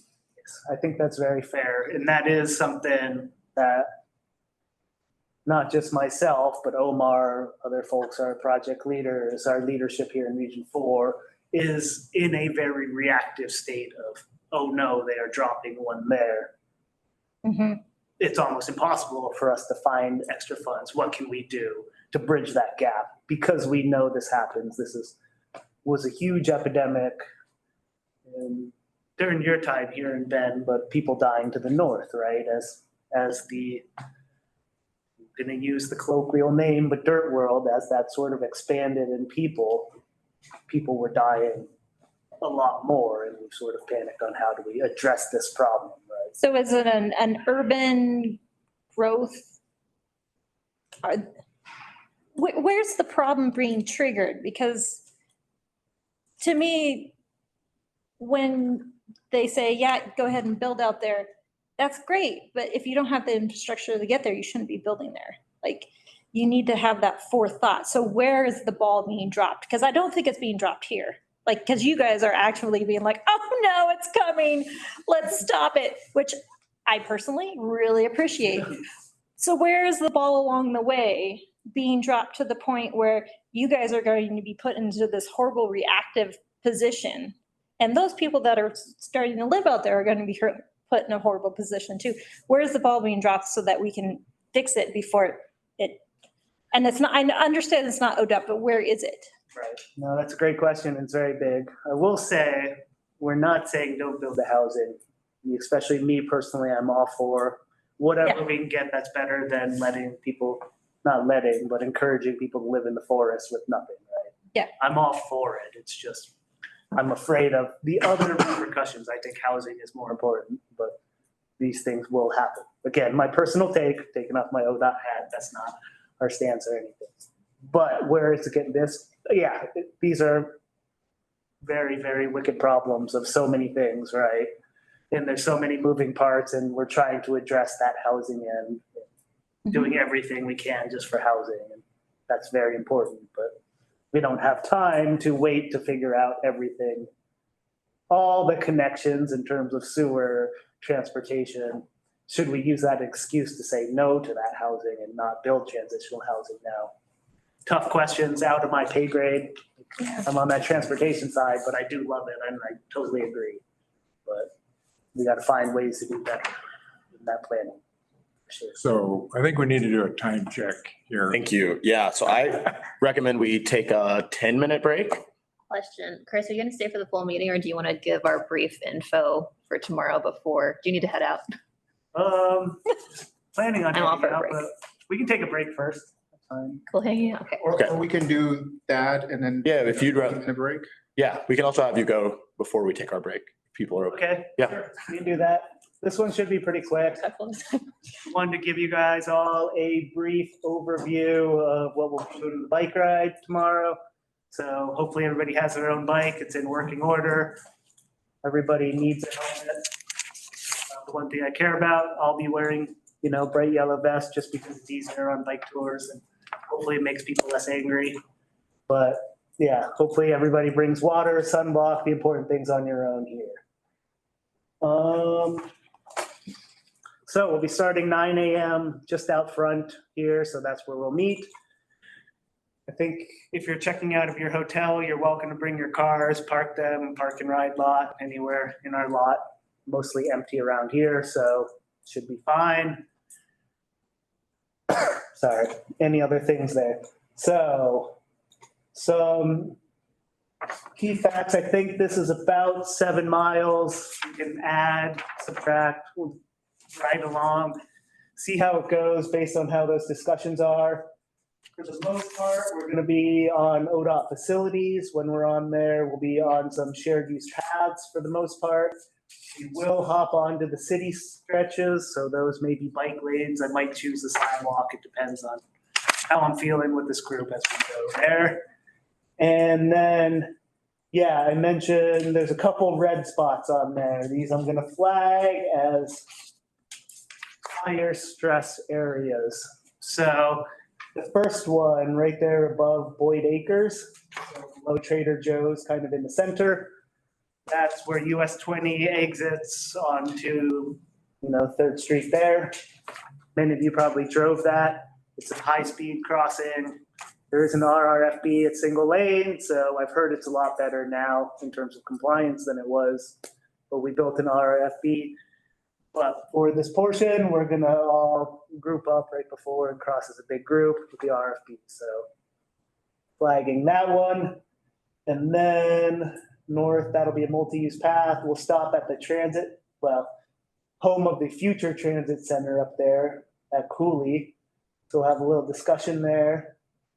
And then navigate along City Street here. This will be Cooley, so there's bike lane and or sidewalk.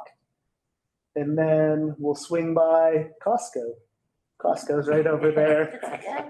Yeah, so we'll talk a little bit about, developer-led facilities being created, right? How they've paid for some multi-use path, how their development money has paid for some of these roundabouts, how that connects with city, all of that. So nice little stop. If anybody needs to use the bathroom, I can use my Costco card and you can go in. Ooh, a member. Yeah.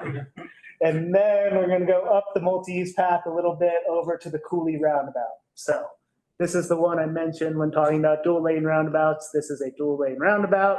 It is higher speeds.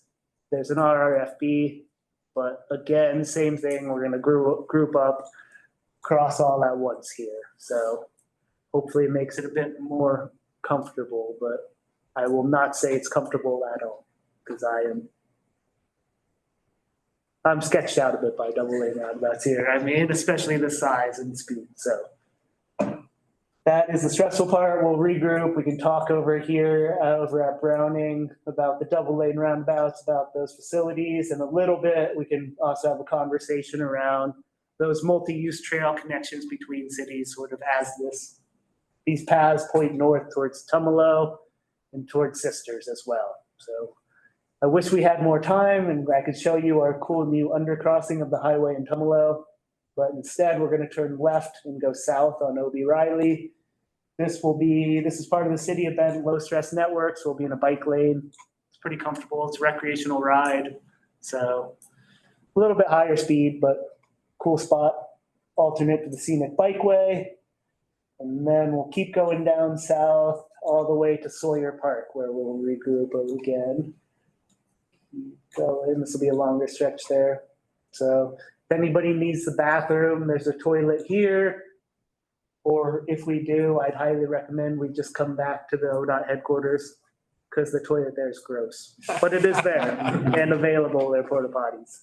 So we'll have a little discussion around the interaction, well, I forget my notes here, but sort of that comparison between, city recreational low stress network versus what we've considered low stress with that north corridor, multi-use paths, that type of thing.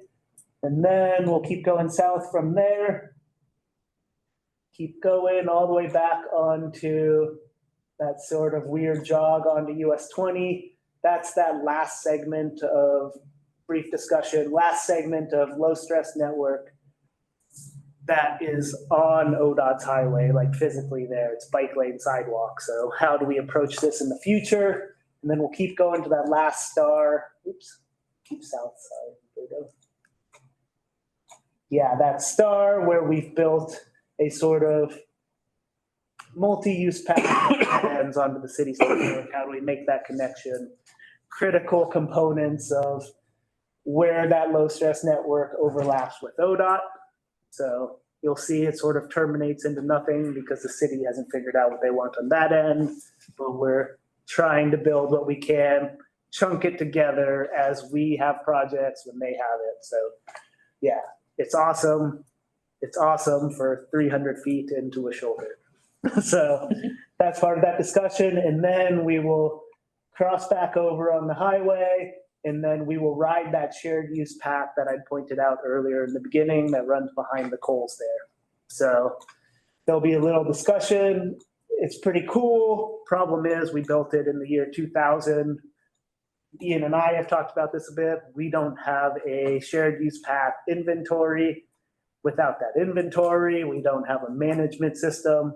So we built it, it's there. Oh, look, 20 years later, Chris shows up and he's like, this is really crappy. Have we ever repaved it? No, we haven't. So as we ride it, you'll see, so that's part of that discussion. How do we manage our paths, even if we have capital money? How do we make it not crappy? And then we'll also talk a little bit as we ride north from there. That might be a little bit off-road, just so you know, it's pretty mild. It's along a canal, but might be off-road. We can walk if needed. But how do we also build additional connections so it doesn't just terminate at one section, because there's a clearly logical, another extension all the way up to Empire there at the interchange. So we'll talk about that. And then at that interchange area, I'm going to play it by ear, but there's a lot going on with Empire as well. How does 97, US 20, all that bike ped work interact with the Bend North Corridor project? How do we tie this area together in a cohesive bike ped sort of way? So we might talk about it up there, or we might just come back to the office where it's not loud or hot and there's snacks, other things. So that's the route. It's about 7 miles, I think. So lots of stops. Most of it should be quite comfortable. Shared use path, city streets. Again, highlight those 2 less comfortable spots. Great illustration so you guys can see how ODOT facilities might be uncomfortable, in case you didn't know. Just wanted to make sure you guys- Nowhere in the state there. Yeah. And Kathy, we can share the map and also the stops. I will be driving my vehicle and bringing emergency kits and snacks and water, so he can also hop on my vehicle as well, since I know we're planning on stopping. Awesome. Any questions on that? Otherwise, Fantastic. Yeah, thank you so much. We're looking forward. Of course. Okay, I'll call a break. We caught up to our schedule, so I'd say 10 minutes if that's all right with everyone. So we'll be back here at 2:52.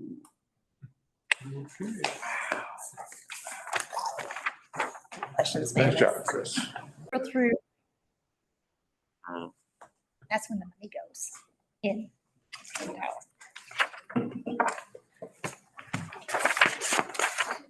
Alrighty, folks, welcome back. Your meeting has officially resumed. I believe the next piece in our agenda is OBPAC business. And I'll be leading that section, so we can get started. So the first item under OBPAC business is reports from our members that are serving on other committees. So assuming I can remember who the initials stand for, we'll go through this. If you don't have anything to present, just say so and we'll move along. So safe routes to school. I went to my first Safe Routes to School meeting and everyone was very sad that you were not there. So, Must be us next meeting here. so that was kind of sad. And they were like, oh, there was one moment where they were like, oh, Mavis usually does that or something. But anyway, I don't have a lot to report. It was a special meeting, I think. I was kind of confused. And it's about them changing their tier system for how they can give money to people because people aren't receiving enough money for the education side of Safe Routes to School, as I understand it, and it's mostly going towards infrastructure. And so they were trying to change that. And yeah, that was basically it. I don't have anything else. Okay, thank you. Thanks for serving on that committee. Thanks for taking that on, yeah. So next up is the Local Government Grant Program Advisory Committee. Has somebody taken that? Oh. But we haven't had one either, right? No, I don't believe so. Yeah, so it's in high, somebody needs to step up to that, but not yet. Did you do it before? I did. No, I don't remember that ever. I got to give away millions of dollars. It's fabulous. It was all about potties and water access and paths around water and stuff. It's fun. I guess we ought to maybe add this to a future agenda to find somebody to take this on. If anybody is interested, happy to talk to them offline about the opportunity. Who just said that? Beth, I do see that you have your hand up. Go ahead. Who just said that? That was me that said. Oh, okay. Ian. I could do it if nobody else wants to. Yeah, put me on the voting block or whatever. Yeah. I'll chat with you, Beth. Okay, cool. Done. Okay, then we have the Oregon Recreation Trails Advisory Council. Yeah, that's me. Anything going on? Nothing's going on. In fact, both of these roles seem to have faded into the past. The ORTAC sort of took a hit at the pandemic and has never recovered. We have not had a meeting of any kind, and we're still listed on our website, but we have not had any formal meeting for years. As far as the Scenic Bikeways Committee, that was spun off to Cycle Oregon. So Cycle Oregon has that covered now. And apparently the so-called committee is dead too. I think last meeting I mentioned that there was a meeting in the After Hyde Bikeway was going to be finally completed. And I'm happy to say it was. And it was, they actually had a grand opening for it last month. And what I'm not happy to report is people on the so-called committee weren't even made aware of that. I found about it after the fact. This thing that we've been working on for years and years finally got implemented through Cycle Oregon, and they didn't even have the courtesy to invite us to the grand opening. So it is a done deal. There's I think that's the 18th scenic bikeway now. And like I say, they had this big grand opening last month, and I found about it after the fact. So that's. Well, maybe we ought to remove ORTAG from the list. It doesn't sound like that one's. So the challenge with ORTAC is that it's actually built into the Oregon revised statutes. It's one of the legislative. It actually has nominated Dell to serve on OBPAC, Right. and it's built into the original legislation of OBPAC. Yeah. So I guess we just keep skipping over it. Do we, Go ahead. do you need to have a conversation with that group to see if With it's, parks, yeah, I've had some initial conversations. so that's in the works? It's all money and staffing and stuff, you know, it's just like all the rest of the agencies now, they don't have enough money, they don't have enough staff. And, you know, right after pandemic, they laid off about 50% of their staff, and they've gradually hired many of them back, but they're still not fully staffed. And then this last funding hit, they're going to be hurting even worse. So Was that state parks or? Yeah. Okay, well, let's not spend any more time on it today, but. I have thoughts.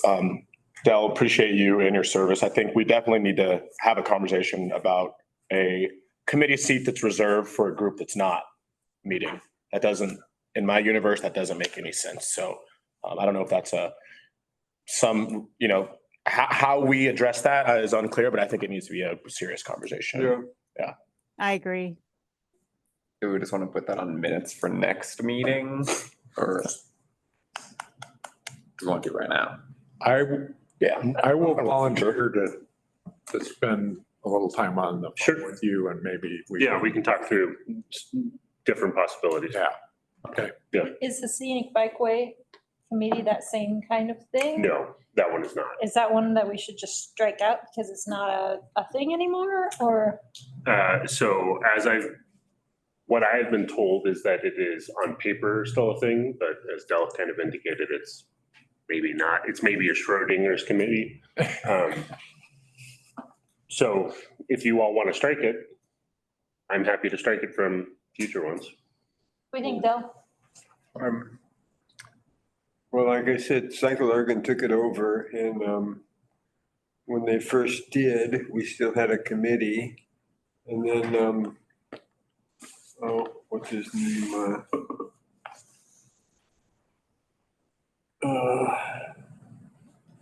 Culpepper. Clint. Yeah, Culpepper, he left Cycle Oregon, so that was sort of the end of it, I think. He went to work for the private sector where I think he worked for Nike last time I talked to him, so. Okay, well, so Del, you and I will talk about the ORTAG since we've got a problem there. And, you know, I'm willing to reach out to whoever I can find at Cycle Oregon and see if I can get any answers out of them. Sure. And can we retain you? Like, you still retain your position? Yeah. Now the question is, going forward, how do we fill membership? Yeah, but I just wanted to. Yeah. Okay. I might suggest in the ORTEC conversation, thinking a little bit more broadly about the committee conversations we've had around size and what is OBPAC's membership. Because if we're opening up revised statutes for one thing, maybe we can achieve some other things we've talked about. Yep. Good. Can I add something here to the conversation? Hi.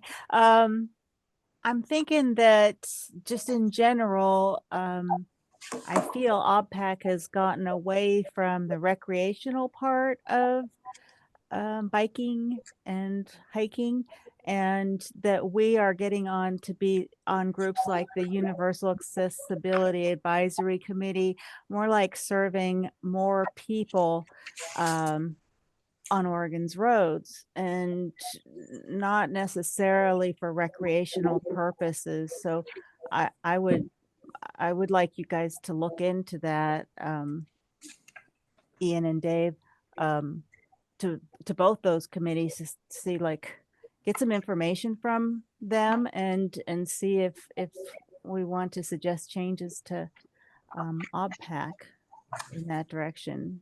I mean, when Dell is a member of OBPAC still, but we could take away that it's a specific position that he's in. It's just a thought. Do we want? I don't know if I follow. I don't think we can take it away because it's statute. Oh, yes. If that's what you're suggesting, we cannot take it away without a change in law.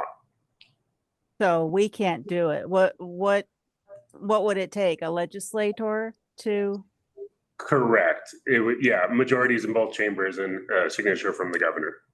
Yeah, but a legislator figures it out, writes the bill or whatnot, right? Is that how that works? Yeah, perhaps, Okay. yeah. Okay, so really it's not for us to decide.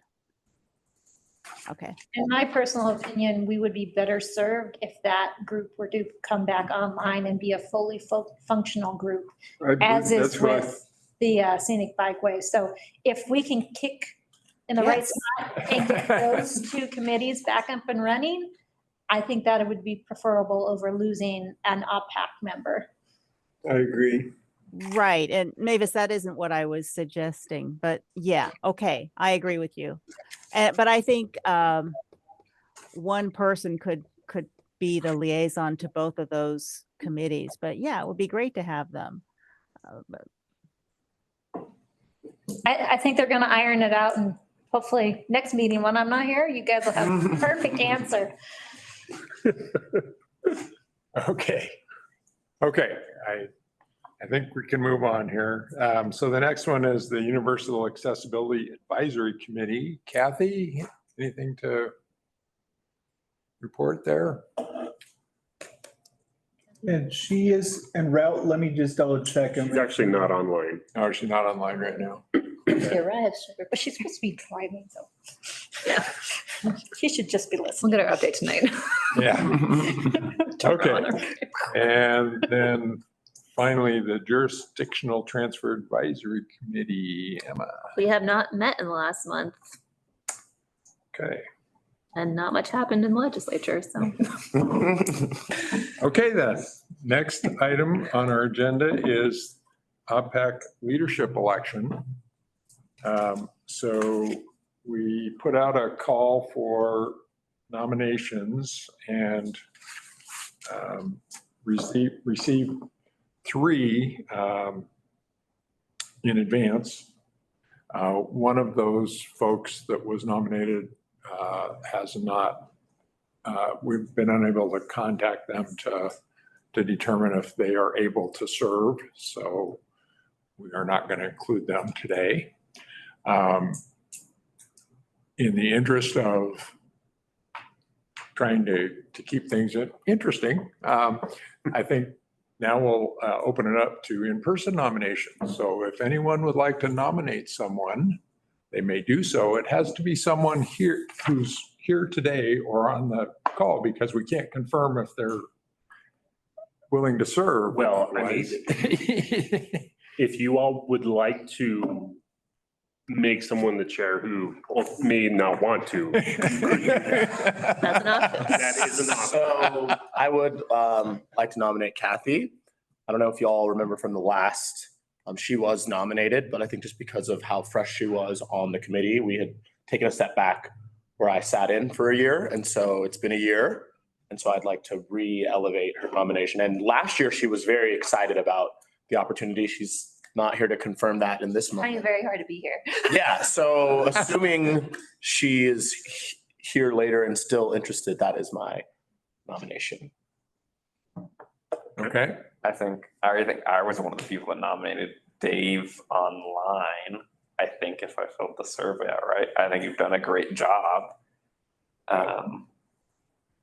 Yeah, the other 2 people who are nominated were your current co-chairs, because this is not so much of a popularity contest as it is who's willing to do it kind of thing. And so if you found a sucker, nominate them again. So I don't know if you want to be sucker again. Yeah. No. I'm not sure how to proceed since we have a nomination for Kathy. We think she's probably interested, but we can't confirm that. Should we assume she is until we find out otherwise? I like that idea. Yeah. Assume she is. And we can cross the bridge later this evening if she is not. I just sent her a Tomorrow we'll text, have some so more perhaps through the motions of voting, we might get a response. Okay. So. Are you two both accepting your nominations or not, or? I'm declining my nomination. Okay. It's okay. Big drama. I am willing to stand for reelection, so. All right, Dave. We have two candidates. No other nominations? Okay. Seeing none. How do we conduct this vote? If you could do each nomination one by one and then do a vote for each one. Okay. So Roberto or Ian, can we do a roll call? I'll do that. Vote on Kathy's nomination for Kathy to be co-chair. Beth. Yes. Carrie is not present. Dell. Yes. Nolan. Yes. Andre. Yes. Kathy is not online. Dave. Yes. Okay. Motion passes unanimously. Okay. Where are you not? Now can we have a roll call vote on my nomination. Yeah, there you go. Dave Thompson. I'm sorry, Mavis. I was gonna say. I didn't scroll down high enough. Mavis. You get to vote. Yes, of still. course. Okay. I was gonna I was ask. like, that wasn't enough. Well, I'm not here next, this is literally my last meeting, so it's a Yeah. little weird, like, yeah, let's nominate everybody. Okay, this is for Dave. Okay, Mavis, Yes. Beth, Missed that. Are we voting for Dave? yes. All right, I vote for Dave. Okay. Carrie is not on the line. Dell, Yes. Nolan, Yes. Andre, Yes. Kathy is not on the line. Okay, and then Dave. Yes. Okay, motion passes unanimously. By not being present. Okay. Congratulations to us. Congratulations.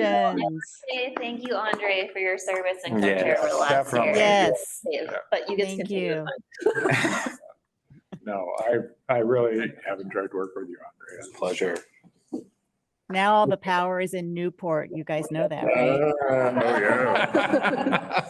All righty, we got it. Well, we know where next summer's meeting is going to be. Okay. So let's see. What's up next? We've got, next up is considering a letter to the Oregon Transportation Commission on the capital investment plan. And yeah, please. Hey, so yeah, we got a presentation from the capital investments plan during our last meeting and, or maybe 2 meetings ago. But Nolan and I agreed to lead the charge in crafting a letter to the Oregon Transportation Commission on behalf of our committee. And we both ended up writing separate ones and then fusing them. And so what you have in front of you is our combined letter. I'm not sure if folks had an opportunity to read it before this meeting. I'm more than happy to read it verbatim now if that's helpful, or if people have any comments, questions, or concerns. The goal here is to get your approval for it to be submitted. My understanding is that there may be some timing changes with when it's. Yes. So the Oregon Transportation Commission was going to meet at the end of this month to consider the capital investment program proposal. However, that date has changed given, as you might imagine, some things have occurred at ODOT. However, I believe it's been moved to August. So for OBPAC, the date has changed. That is an accurate statement. However, because your next meeting will be in October, it doesn't actually impact the decision that you have today. So I would strongly recommend adopting the letter today so that it is in OTC's hands for their consideration for their August meeting. Once you all adopt this, I will send this to OTC staff, so then OTC has this in time for their consideration. And if there are issues, I think, didn't we do a different letter last time where we said we adopted it with changes? And I'm happy to make notes on the changes. Yeah. So if I don't think it's perfect, so.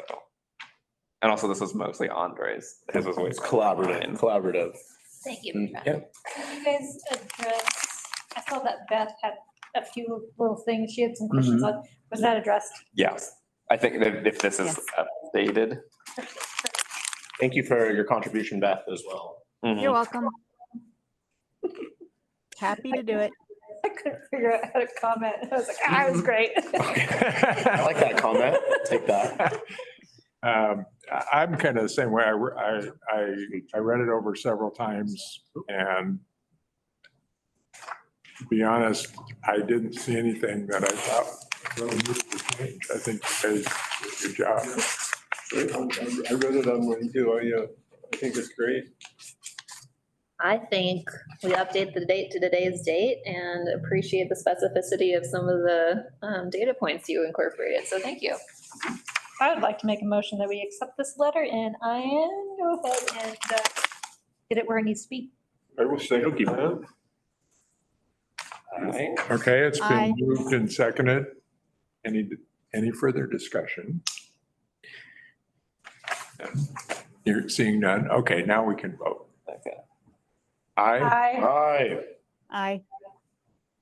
Oh, yeah. unanimous? Yes. Sweet. Great job, Andre. Nice job. Yeah, amazing work. Thank you, Andre. Get into that. Yeah. This stuff is hard. Yeah. It's- And I think it's one of the more impactful things this committee does, thinking about like the constraints of what our responsibilities and our opportunities are. I think things like this are really one of the good tools in our toolbox. So thank you for using it. Absolutely. Thank you for your I know you did a lot of these in your past, and so definitely look to your past letters for guidance. Yeah. Yeah. Okay, so that concludes the OBPAC business portion of the agenda. Next up is a presentation on the Transportation Safety Action Plan survey. Actually, you skipped your Did I skip something? vacancy in. Oh, I'm sorry, I did. Thank you. Davis doesn't want that to go by without. You know, when I used to sit in this room as chair of a different committee, people had to keep doing that. You skip something. I just try to get the meeting over. Okay, so let's, so this is Ian's thing. Thank you. So this is just going to be a brief overview of OBPAC's composition and some considerations that we should have given that Mavis is leaving us. So you put us in a pickle, let's just say that. So quick overview. Yeah. I have to go. We voted that I'm out. Next slide, please. All right, so OBPAC was created a little more than 5 decades ago with the passage of the Oregon Bike Bill. Here's that delightful photo that I love to use, which is Governor Tom McCall signing what we now refer to as the Oregon Bike Bill, but is more accurately referred to as the Oregon Bicycle and Pedestrian Bill into law, which is Oregon ORS 366 112. And so this law created what is now known as the Oregon Bicycle and Pedestrian Advisory Committee. And so as we have talked about, and as of course you all know, this advisory committee that you all are members of is advisory to the Oregon Transportation Commission and ODOT. And so in statute, it spells out the membership. It says it shall consist of 8 members, and then it specifies a few of those members. So specifically, Number one is an employee of a unit of local government employed in land use and planning. That is Beth. Number two is a representative of a recognized environmental group. That is Carrie. Number three, a person engaged in the business of selling or repairing bicycles. That is for the time being Mavis. And then a member designated by the Oregon Recreation Trails Advisory Council. That is Dell. So that's the language taken from ORS. So when I made a point of like, hey, ORTAC is actually pretty crucial, it's because it's in legislation. So, and we can talk about this later, but changing, it would require a change in legislation to change that, and it could open up changing the entirety of the bike bill, which may pose some risks. And then lastly is Nolan's position, which is one member under the age of 21 at the time of appointment. The remaining positions on OBPAC are considered at-large positions, so they do not have a specified membership requirement. Before you leave that page, I gotta say that looks exactly like Ian's bike that he rides today. How about the pump? The pump underneath? No. That's so brilliant. It was a Paramount, I think. Yeah, okay. So there are some legal requirements for filling committee vacancies, particularly ODOT committee vacancies. If you could go to the next slide. So a few years ago, House Bill 2985 became law. This was passed in 2021. And I've called out a few sections here. So this applies, if you see the bottom box, it applies to the Advisory Committee on Bicycle Traffic established in ORS 366.112. That is you all, that is OBPAC. And so section 1 of the bill, which is now law, says that the ODOT shall ensure that the membership of advisory committees to the department reflect the racial and ethnic and ability composition of this state as determined by the most recent American Community Survey from the United States Census Bureau. So OBPAC has to reflect, this is a legal requirement, has to reflect, because OBPAC is a statewide committee, unlike other advisory bodies to ODOT, which have geographic limitations. It could be the Area Commission for Central Oregon that is more geographically limited. Because this is a statewide advisory body, the composition of OBPAC, according to this law, is that it shall reflect the racial and ethnic and ability composition in accordance with the most recent American Community Survey from the census. And so what I, as your staff, will be doing is I will be compiling that information both from the American Community Survey, and then I will be later sending out a survey to you all where you can self-report some of that information.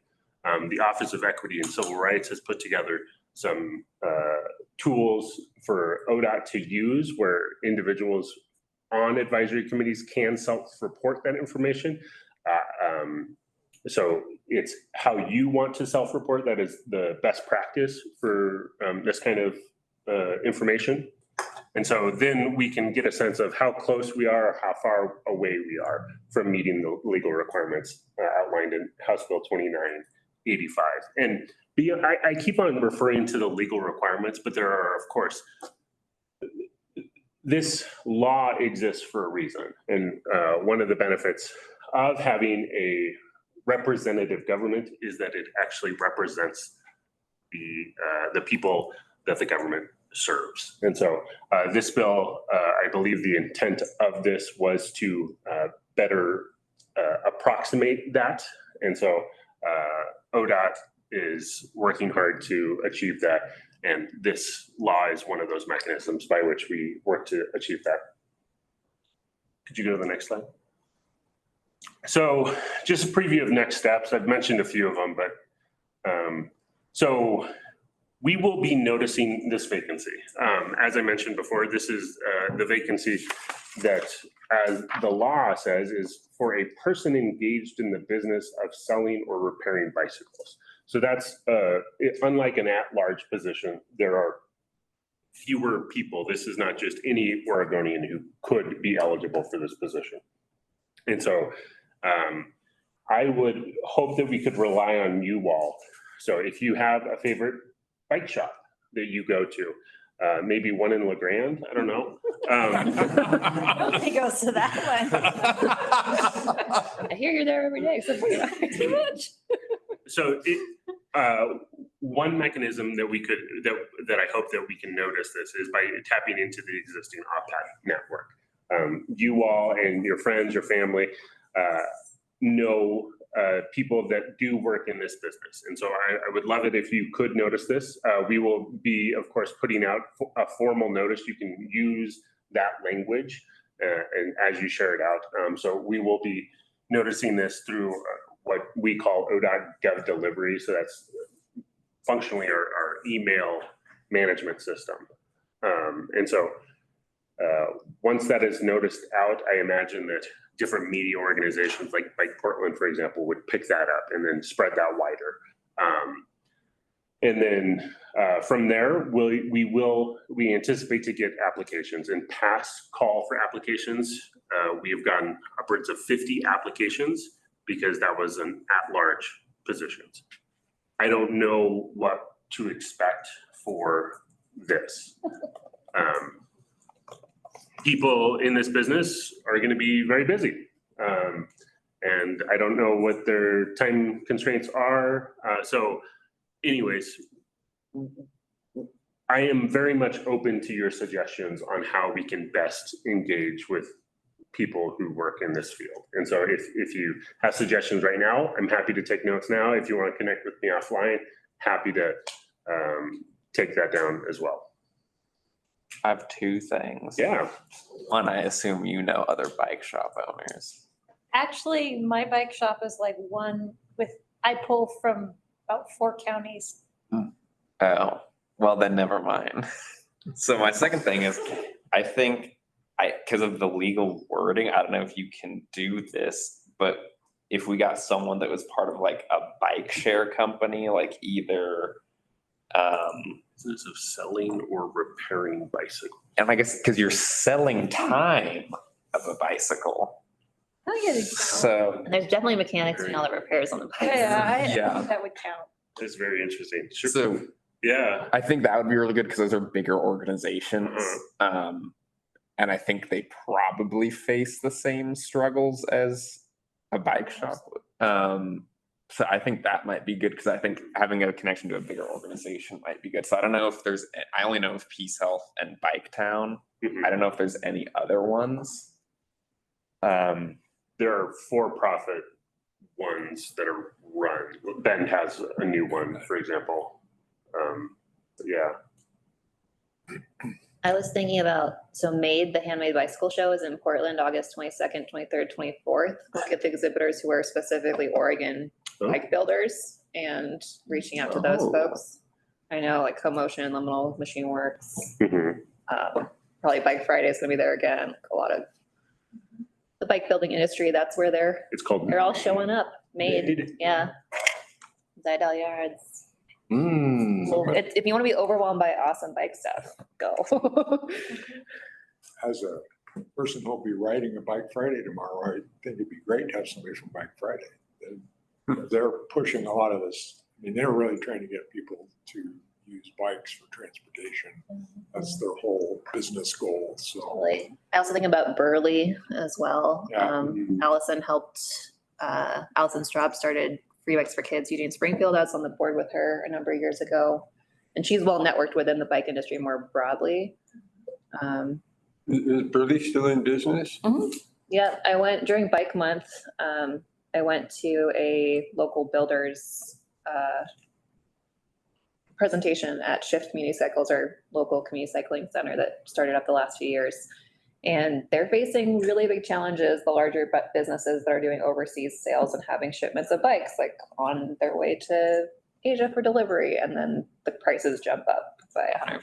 And they're like, we can't take delivery of the bikes. So they're all hurting as well as, ODOT's context. But I think that some connection there could be helpful. I wanted to hear from you, Mavis, like what's been the benefit to you specifically as a bike shop owner and operator that we might share when reaching out to folks? Knowing stuff, what type of stuff has been valuable to know?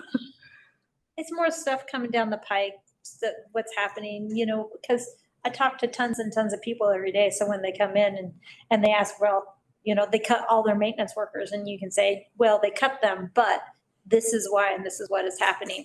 Because you really you get asked a lot of really dumb questions.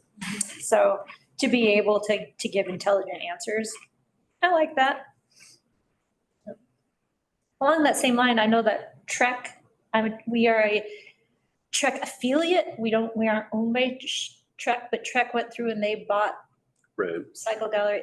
They bought a bunch. Yeah. And so reaching out, and they are very, very much into promoting from within the government and things like that. So they might actually be a really good contact to kind of like. Yeah. I also wonder about adaptive rec bicycle angle, if there's any, like I know Eugene has the adaptive rec program. I don't know fully which positions and if it would qualify, but there might be an opportunity to bring some more perspectives to our committee table while also fulfilling this committee seat. Really specific thing to ask.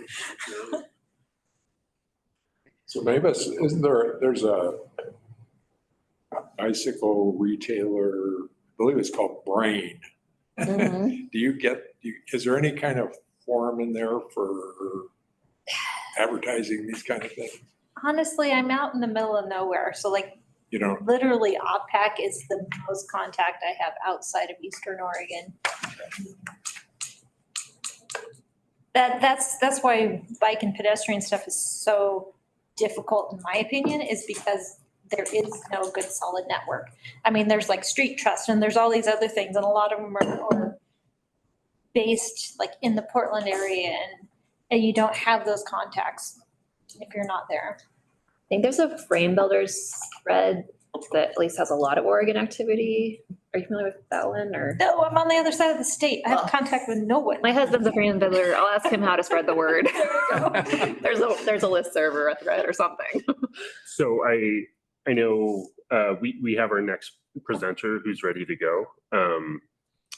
I've taken a lot of good notes, and I'm happy to grab some more notes from others. But I don't want to cut this conversation short, but I'm sensitive to, we've got a presenter ready to go. Send it to us. Ian, Yeah. I just want to add something, is that when we got when we did a search that resulted in getting Kathy and Carrie, Dave Nolan and I were on a committee, and this was before you, is when Leanne was helping us out. And we formulated a list of our, personal, what we wanted to see in OBPAC members and that sort of thing. So I'm hoping that maybe the same thing can happen this time, is once you get a list of people, then, OBPAC as a group can decide, like, do we want to have somebody from Eastern Oregon again, or at least Central Oregon, or more geography. No, I don't know, because Mavis, you're our only person from there. You're it. So stuff like that, but also I think we had a desire to go beyond just the basics of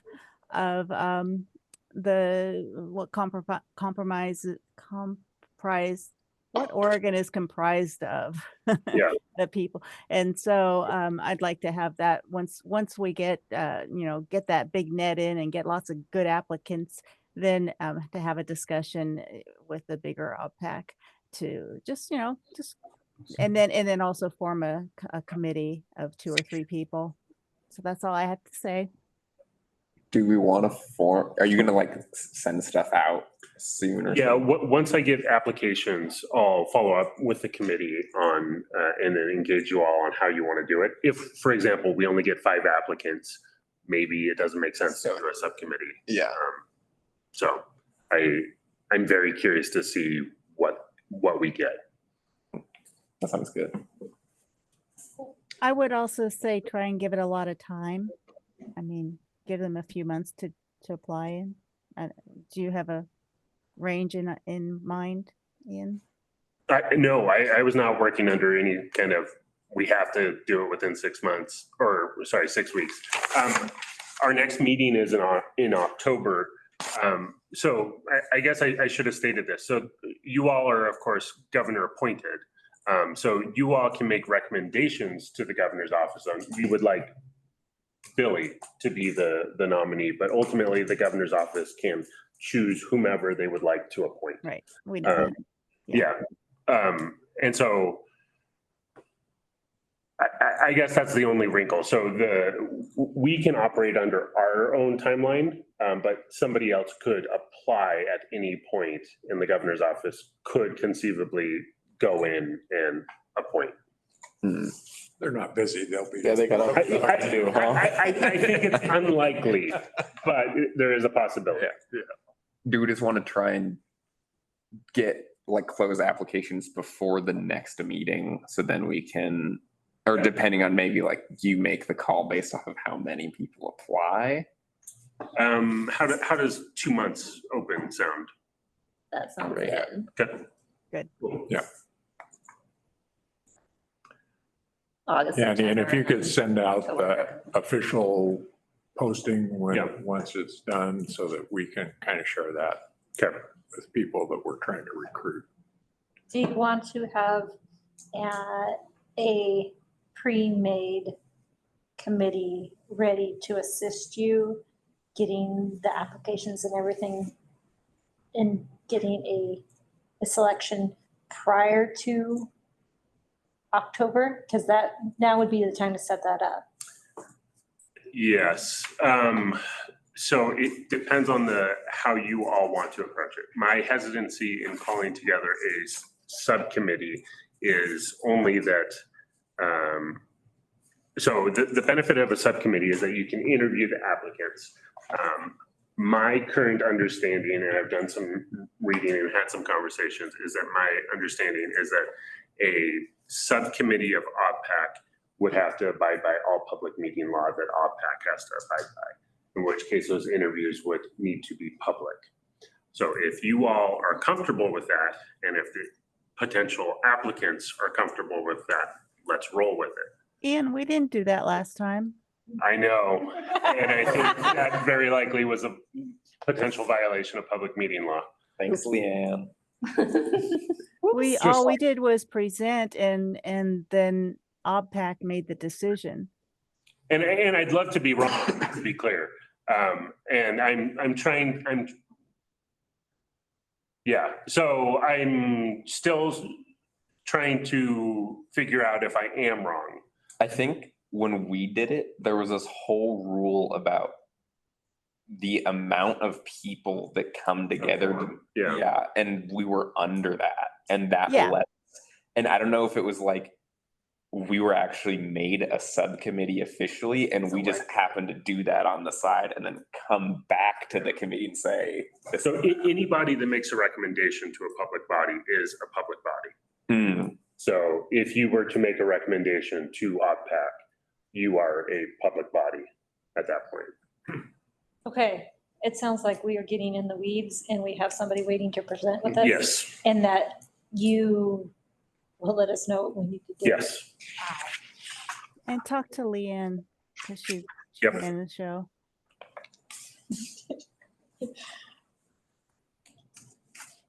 Sorry, that was your job. No, all good. You're right, Vita. If you want to introduce. Oh yeah, is Mary here? Okay, so yeah. Yes, I am. Wonderful. It's good to see you. Thank you for your patience. In my role at Metro, I sit on the TSAP, and so I wanted to bring this great work to OBPAC. And so, yeah, I'll let you take it away. Thanks, Andre. My name's Mary McGowan. I'm a statewide senior transportation planner within ODOT's statewide planning section. So we manage all of our big policy plans, such as the Oregon Transportation Plan, Transportation Safety Action Plan, which is why I'm here today. I'm the kind of the planning arm. We also have Walt McAllister, who's on the call. He's our safety expert. He's within the Transportation Safety Office. He's also online too, and he'll help me kind of do the Q&A when we wrap up the presentation. But thank you for having us. This is good timing. We have a survey that's currently live. It'll be open through the end of August. So I'll make sure you guys have a link to that in the chat. but it's also, I believe, in some of the packet, the meeting materials as well. So I encourage you guys all to submit your feedback in there. But let's go ahead and rock and roll. Let's go to the next slide. So the Transportation Safety Action Plan, this may be familiar to some of you. I remember I came to OBPAC back in 2021 when we were developing the 2021 TSAP. Now we're here again. 5 years later, it's required every 5 years to update the TSAP as a federal requirement. But the TSAP outlines how to improve roadway safety for all users, all roads across all agencies and jurisdictions. The plan's goal is to create a system where everyone can travel safely, whether they drive, walk, roll, bike, take public transportation. So everyone throughout the system. And the TSAP establishes those short-term actions. So what are we going to work on in the next 5 years to eliminate deaths and life-changing injuries on our system? The short-term actions work to refine. We do include a 20-year vision. So we do include a long year look and what we want to accomplish in the next 20 years or so. But the key element of the TSAP are these 5-year initiatives or actions that we want to implement. And those action guide specific safety investments in infrastructure as well as behavioral programs to address our needs. I mentioned that the TSAP is updated every 5 years. This next plan is due in October of 2026 to our federal partners. And then it's also critical that we meet that timeline to be eligible for additional safety funding, critical safety funding as well. The TSAP, really relies on partners to commit to making these plans, policies, programs, and projects a reality, because this isn't just an ODOT plan, it is really a statewide plan. So we're involving folks such as yourself on modal advisory committees, other representatives at state government, regional, county, cities, tribal government partners, enforcement agencies, EMS providers. So it's a pretty broad swath of folks that we need to engage to make this plan a reality. And ultimately, we all have a role in improving transportation safety. You can go ahead and go to the next slide.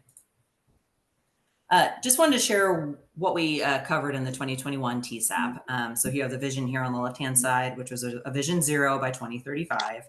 And then we highlighted 4 key emphasis areas, and these emphasis areas emerged from the crash data analysis. So where were the key issues that we saw when looking at fatal and serious injury crashes on the system? And then these 4 key areas were then further refined by kind of these subcategories of action. So within risky behaviors, for example, we had actions on impaired driving, occupant protection, speeding, distracted driving.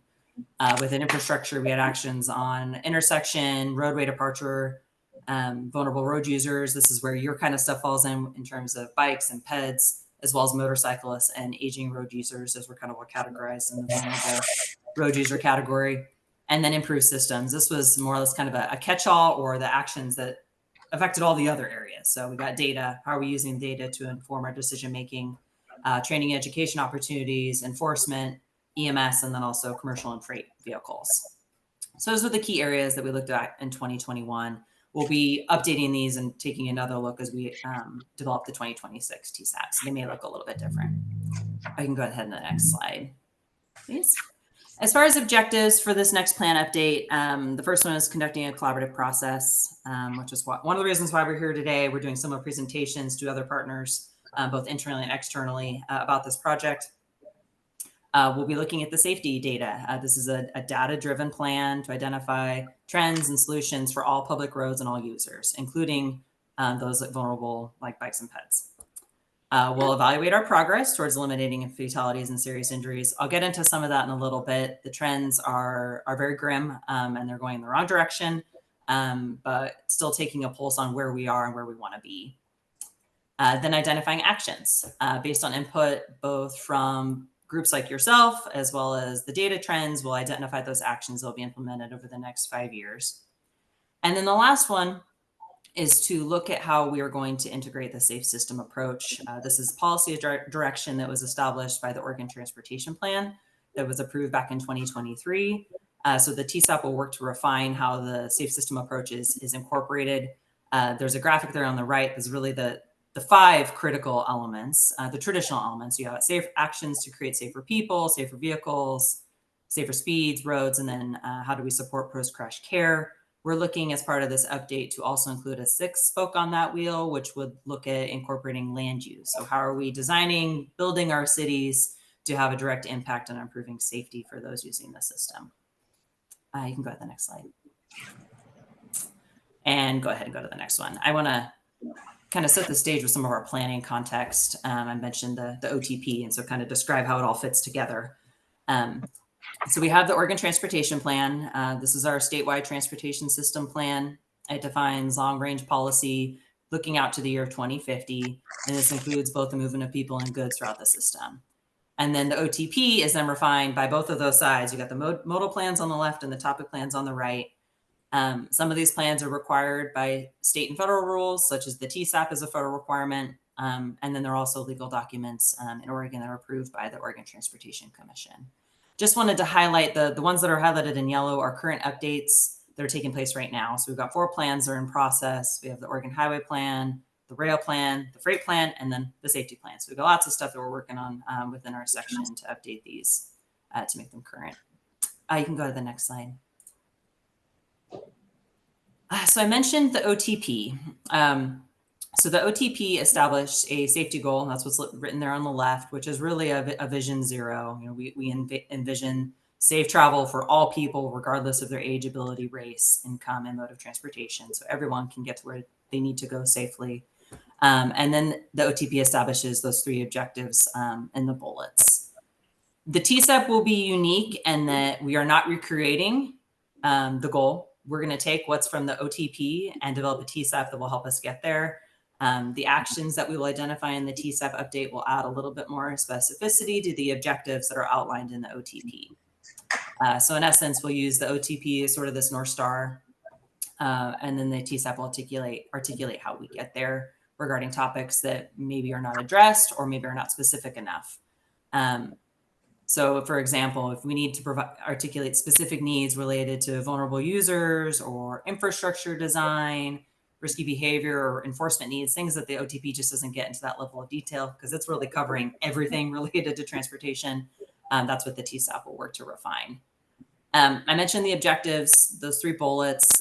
So the OTP, the first objective is really in essence to implement the safe system approach, which I just mentioned on that previous slide. The second objective is to have both a safe but also a secure system for folks that are using the system. And then the last one is, you know, how do we really look at leveraging our data and technology to inform our decisions and eliminate fatal and serious injury crashes?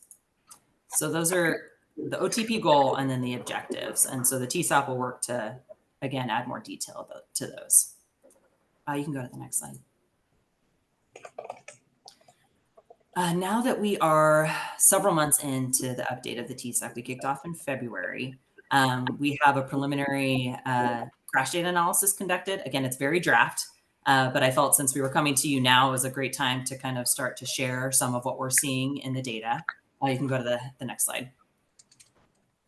So in the crash data analysis, we do this again for every TSAP, and we summarize the most recent 5 years in the plan and then compare it to historical data.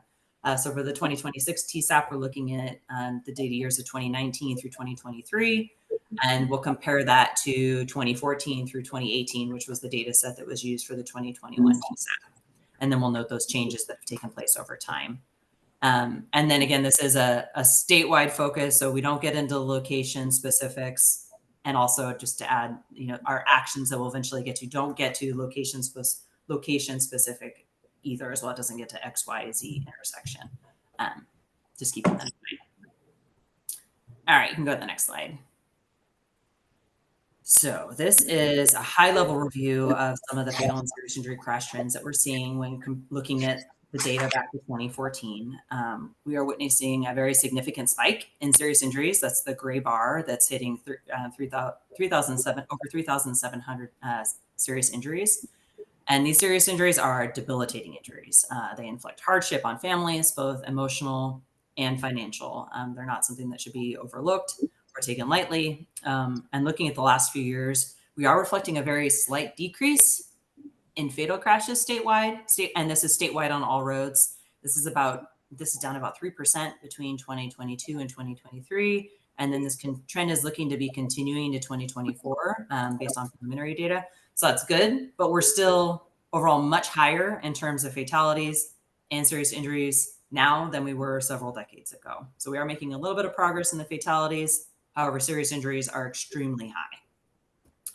But I do want to note, just for comparison purposes, And to try to put this graph into context, the total number of fatal and serious injury crashes increased. So looking at the two data ranges from 2014 to 2018 and then 2019 to 2023, they increased overall by 44%, all the fatal and serious injury crashes. So we saw a huge increase over the last 4 years. You can go to the next slide. So looking at some of that data and looking at the crash attributes that are part of it. Now I'm not a data person, so I will do my best to try to summarize some of this. And then when the crash data analysis is final, I'm more than happy to share with you guys if you guys want to dive into this in more detail. But for this, we are shifting from people to crash events. So a crash event that happens. And so these are the top contributors. These are, I think, anything over the top row there is anything over 20% in fatal and serious injury crashes. So you got roadway departure crashes showing up in 39% of fatal and serious injury crashes. Intersection is 38%. Then you got speed, alcohol involved, and other drugs, aging drivers, young drivers, and then motorcycle involved. Wrap that up at 14%.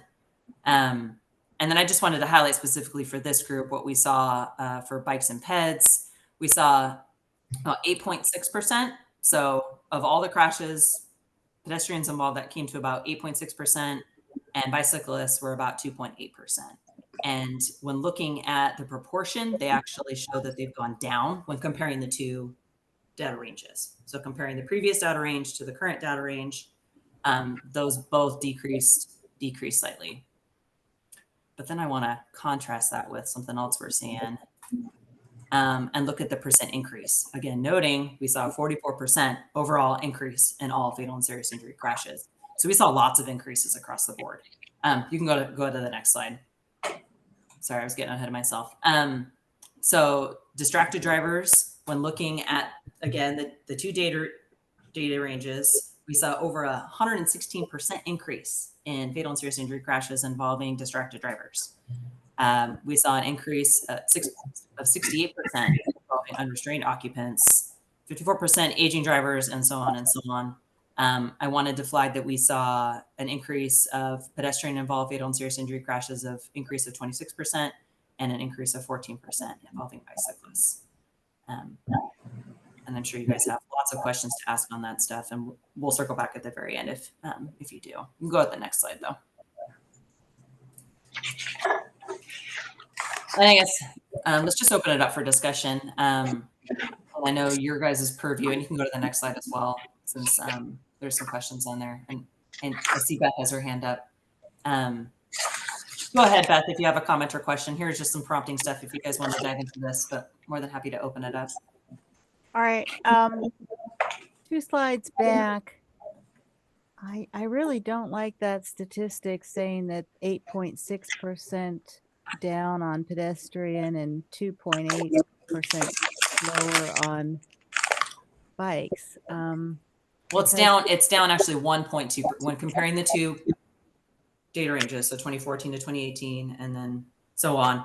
The PEDs went down 1.2% when comparing the two data ranges, but overall they increased, right? Right. Yeah, given that the totals all increased, what you should be saying is that pedestrian and bicyclist involvement didn't increase quite as fast. Exactly. I don't like that down error. I don't even want to see those down errors. I think it's misleading because I'd like to see a bar chart showing the one beforehand with all the crashes, and then I want it subdivided by motor vehicle versus active transportation. Yeah, that one, the 3710. I want to see that subdivided. Because I think that's a more realistic chart. That's my comment. No, yeah, I'm happy to share the crash analysis. I just wanted to give you guys a sense of trend, although it's a little misleading, right? Because they've all just grossly increased. Exactly. Well, so. And I know that I'm surprised that PEDS hasn't increased as much as overall, but it's still a lot. The other one says just increase and less so much more. Yeah. So, Mary, I'm Dave Thompson. So I've participated in development of TSAPs for Deschutes County and Bend in the past. And to be honest, I just don't see results coming from going through this exercise because there's no clear feedback loop. I mean, we create a report, we say, here's the problem areas, here's what we could do to make it better. The next 5 years later, we do it again and say, well, the numbers went up, they didn't go down. We don't go back and say, well, did we do the things we said we should do? Which things did we do? And did those actually help? And where that specifically comes in is every time we say we need more enforcement because we know for a fact that enforcement can change things tomorrow. Building infrastructure changes things in 3 to 5 years if you can find the money. Enforcement doesn't change based on what gets written into TSAPs. I don't believe that ever happens. I just don't believe it. I haven't ever seen anybody from law enforcement come in and say, well, we read this TSAP and we've put 50% more people on the street to make sure that we do better. So I don't know. I'm just burned out on it. I'm sorry. I don't know. I know this is not a very helpful comment, but I don't know how to make this better. You know, as opposed to just reporting bad numbers. Right. And I think we have recognized that funding for enforcement, has been a longstanding issue. Your comment doesn't go into deaf ears. I've heard that from several folks. I totally agree. I have said in so many meetings, I would love to sit in a meeting where there was an agency where they said, should we put more money into building a pedestrian bridge here or should we put more money into enforcement? You can't have that discussion because they don't come together anywhere. Enforcement gets funded in a totally different way than the transportation infrastructure. I'd like to see, almost like to see ODOT be responsible for enforcing traffic laws, because at least then we could go to ODOT and say, you need to spend more here and less here. And you just can't do that. So there is an alternative that I'll throw out there, and particularly with regard to every law enforcement agency in the state can apply for and get grants to do law enforcement on bicycle or pedestrian issues, and some communities do. Particularly, Portland has done police enforcement. They were where we established some of the protocols for how to do it right and meet Oregon law. And that money is available. Every year there's a grant opportunity published to the enforcement community as well as the highway safety community. So I'd encourage, don't give up, encourage folks to apply for the money and do the enforcement. The challenge is to have enough officers to be willing to work the overtime. Yeah, they don't have enough of a base budget to have enough officers, so it's Portland has a few folks that take it seriously and they apply for the money and work the grants. And I think maybe in a place like Bend, you might be able to do it. Or if there's other levers we can pull with enforcement, how do we tie into automated enforcement? Using cameras. I know that can be sticky with some folks, but looking at other options for enforcement versus just demand. We can reduce the speed around intersections with cameras. I was going to choices, but I think that's valuable input for our planning. And we've already made note of it, but I think having the extra weight of an advisory committee weighing in and saying, "Hey, this is important," is helpful to us.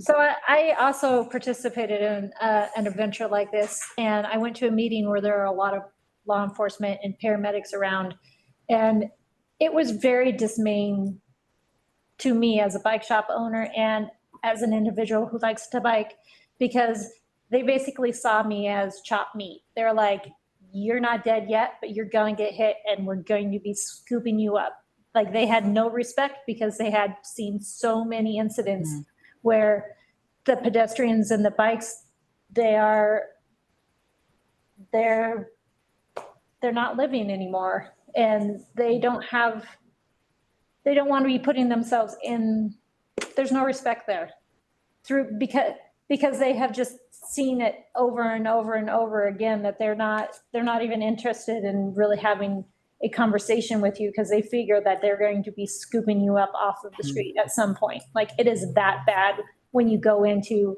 one of those rooms. It was horrifying.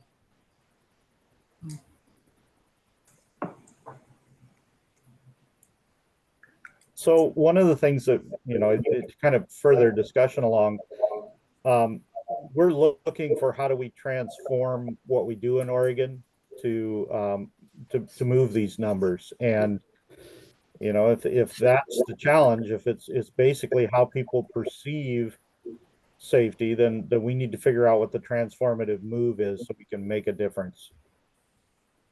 I agree. I was gonna say, I don't think having cameras around intersections would be very helpful, because when you look at the statistics, the issues distracted and intoxicated driving, or those are like the highest statistics, not the speeds. The speed was one of the lower statistics. I think it was like 40% compared to 116 for the distracted driving. So I guess, I have no clue how enforcement works, but if there's a way you can apply it to enforce intoxicated driving and distracted driving more heavily.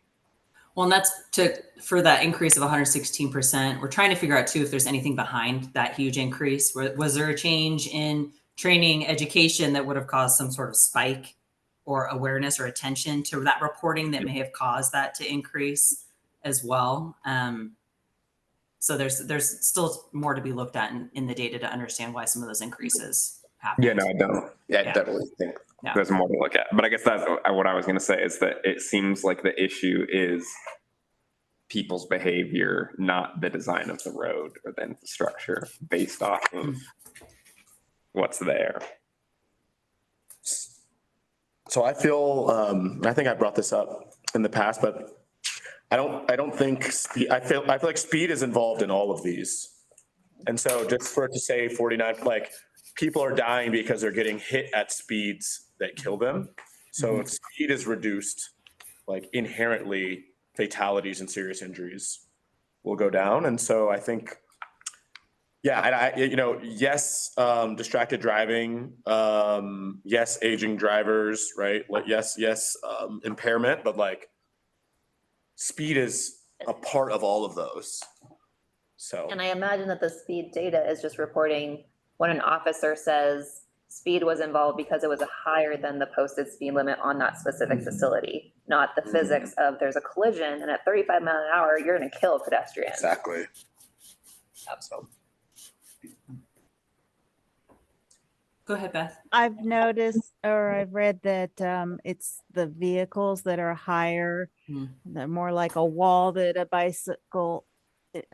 hits a bicycle or a pedestrian and kills them, rather than rolling over the sedan, rather than the pedestrian or bicyclist rolling over the sedan and surviving. So vehicles, I know, is part of your safe system approach, and I know ODOT doesn't have much effect on vehicles, but I just want to, from what I've read, that has a big effect on more fatalities, and I just want to comment that the safe system approach that is more encompassing than just the road design is really important. Yeah, you're right, Beth. Thinking about vehicle size, weight too, the mass of the vehicle, because all of that coming into contact with the bike or ped, heavier vehicle, larger vehicle is going to do significantly more damage.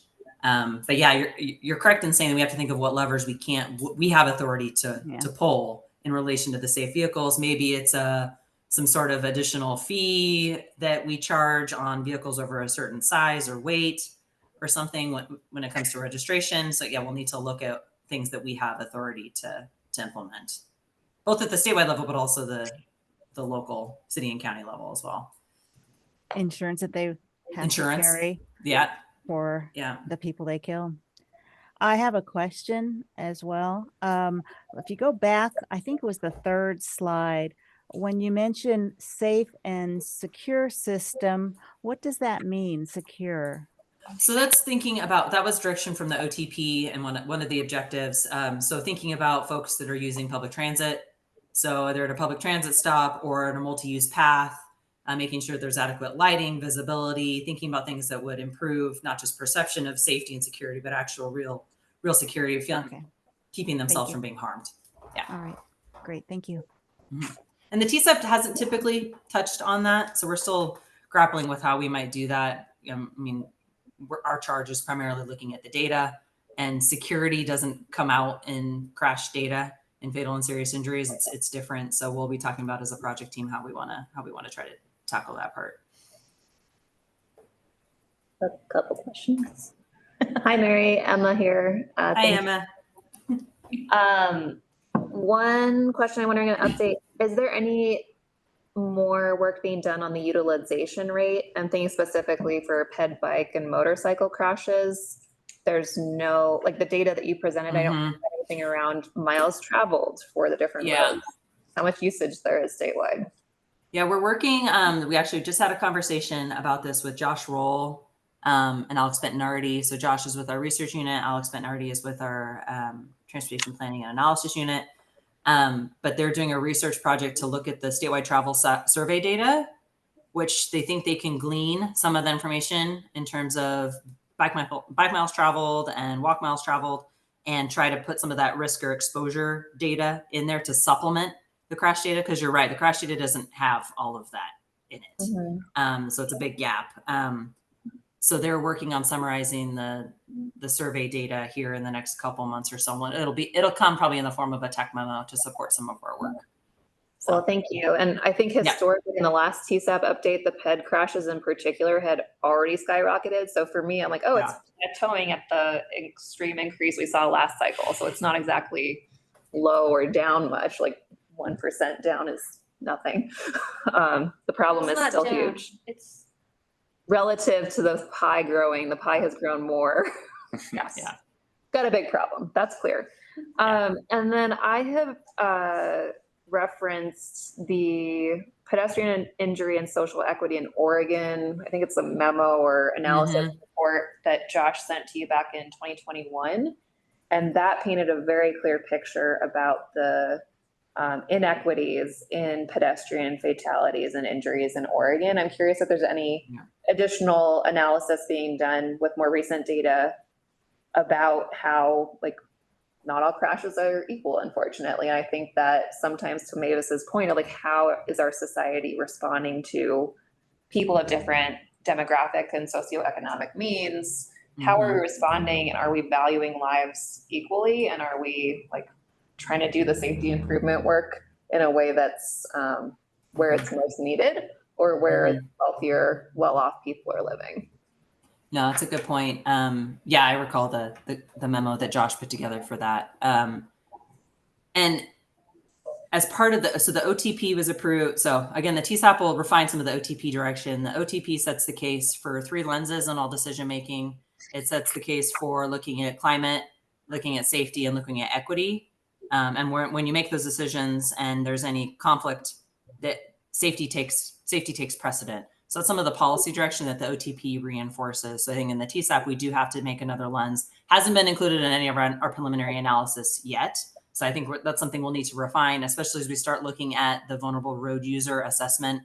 So we have our crash data analysis, and as part of that, we have a whole vulnerable road user assessment that's also required by our federal partners to look at. That's kind of the second phase. We haven't gotten there yet. So that'll include elements of kind of that disparity look as well. So if you are interested, yes, we will make sure to get that all out to you. Yeah, definitely interested. Yeah. Chris from Region 4 here presented earlier today, and we were talking a bit more about land use. So I'm glad that you're thinking about including land use as a 6th spoke on the safe system approach, since that very clearly ties into all these issues. Yeah, you bet. Thank you. You betcha. Kathy, I see your hand up. Yes, sorry, I have had internet cut in and out on the way there. And so I apologize, I've missed some of this presentation, but I did have a comment on this topic, and there may not have been data presented on it, but for my community, Latino community, bicycle use is sort of a transportation to workplace. And so there typically needs to be for the entire trip, there needs to be a combination of bike and then use of transportation or access to transportation that allows bikes to be, part of the trip. So, storage or some way to take their bike with them. And so I wonder if this study or any study really looks at the connections, because sometimes in hazardous travel areas, there's people who need to get to employment, so they'll bike a certain amount of way, then they'll transport on public transportation, and then bike to their last mile or whatever. And I wonder if anyone looks at the connection, because we tend to treat bicyclists as one group and public transportation users as a separate group, and maybe we're leaving out the connection of making it easier to go long distances with both.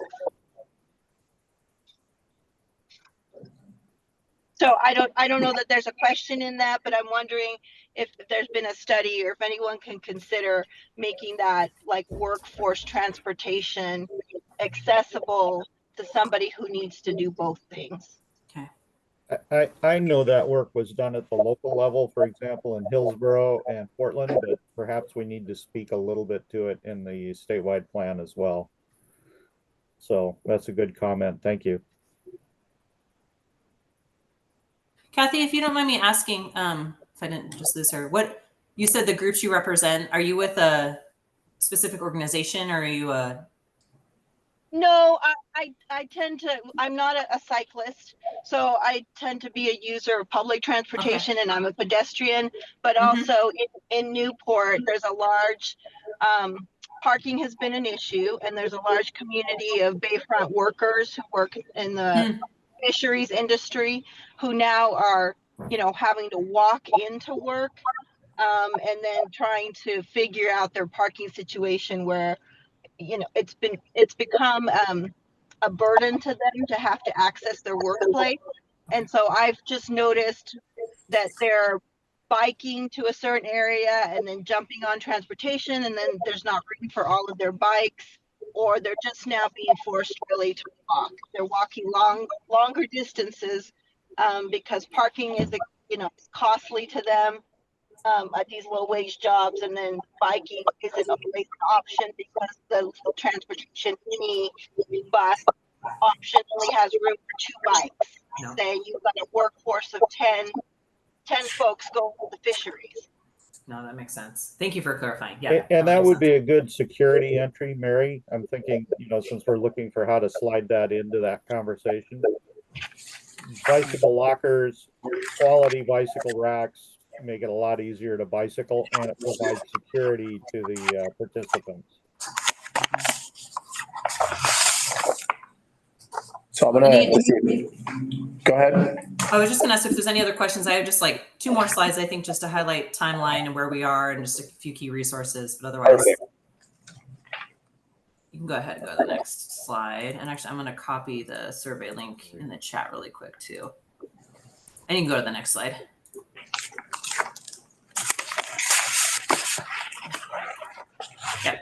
And next one. Yeah. So as far as project schedule, we're really in the midst of a lot of the deep work right now. We have a steering committee that's meeting every month or so. We'll be meeting every month until the end of the year. We're looking to have some sort of very rough draft prepared by the end of 2025. And then in 2026, we'll start all of the partner review process and vetting that hopefully for approval by October of 2026 or so. I can go to the next slide. And just a few things that are coming up. So I mentioned our steering committee and partner workshop, online survey. So I just put a link to that in, I believe that was the correct link. Yes, link to the survey in the chat. So I encourage you all to fill that out and submit your feedback by the end of August. We're also doing partner interviews, presentations like this to solicit feedback and direction and updating the plan. And then I mentioned we're finalizing the crash trend analysis, also to include the vulnerable road user assessment as well. So those are some of the immediate next steps. And I believe that's it. So if there's any other questions, we're happy to stick around and answer those. Or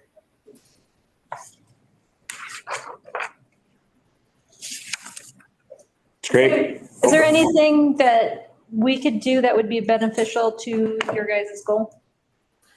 I think leveraging Andre too, since he's on our steering committee. Our next one is scheduled, not to put him on the hot seat, but he's a great conduit for information from this group to then our steering committee. Our next meeting is next week, actually on the 31st. So we'll be getting all that information out in terms of the packet here in the next couple of days. Yeah, share any thoughts. I don't know if it's, we can definitely come back and present and kind of update you on where we are. If Andre does kind of intermediate updates, that's great too. But we're welcome to come back as this group. But leverage Andre as much as possible since he's on our group. We appreciate it. Yes, and take the survey. Everyone that here, Yes, please take the survey.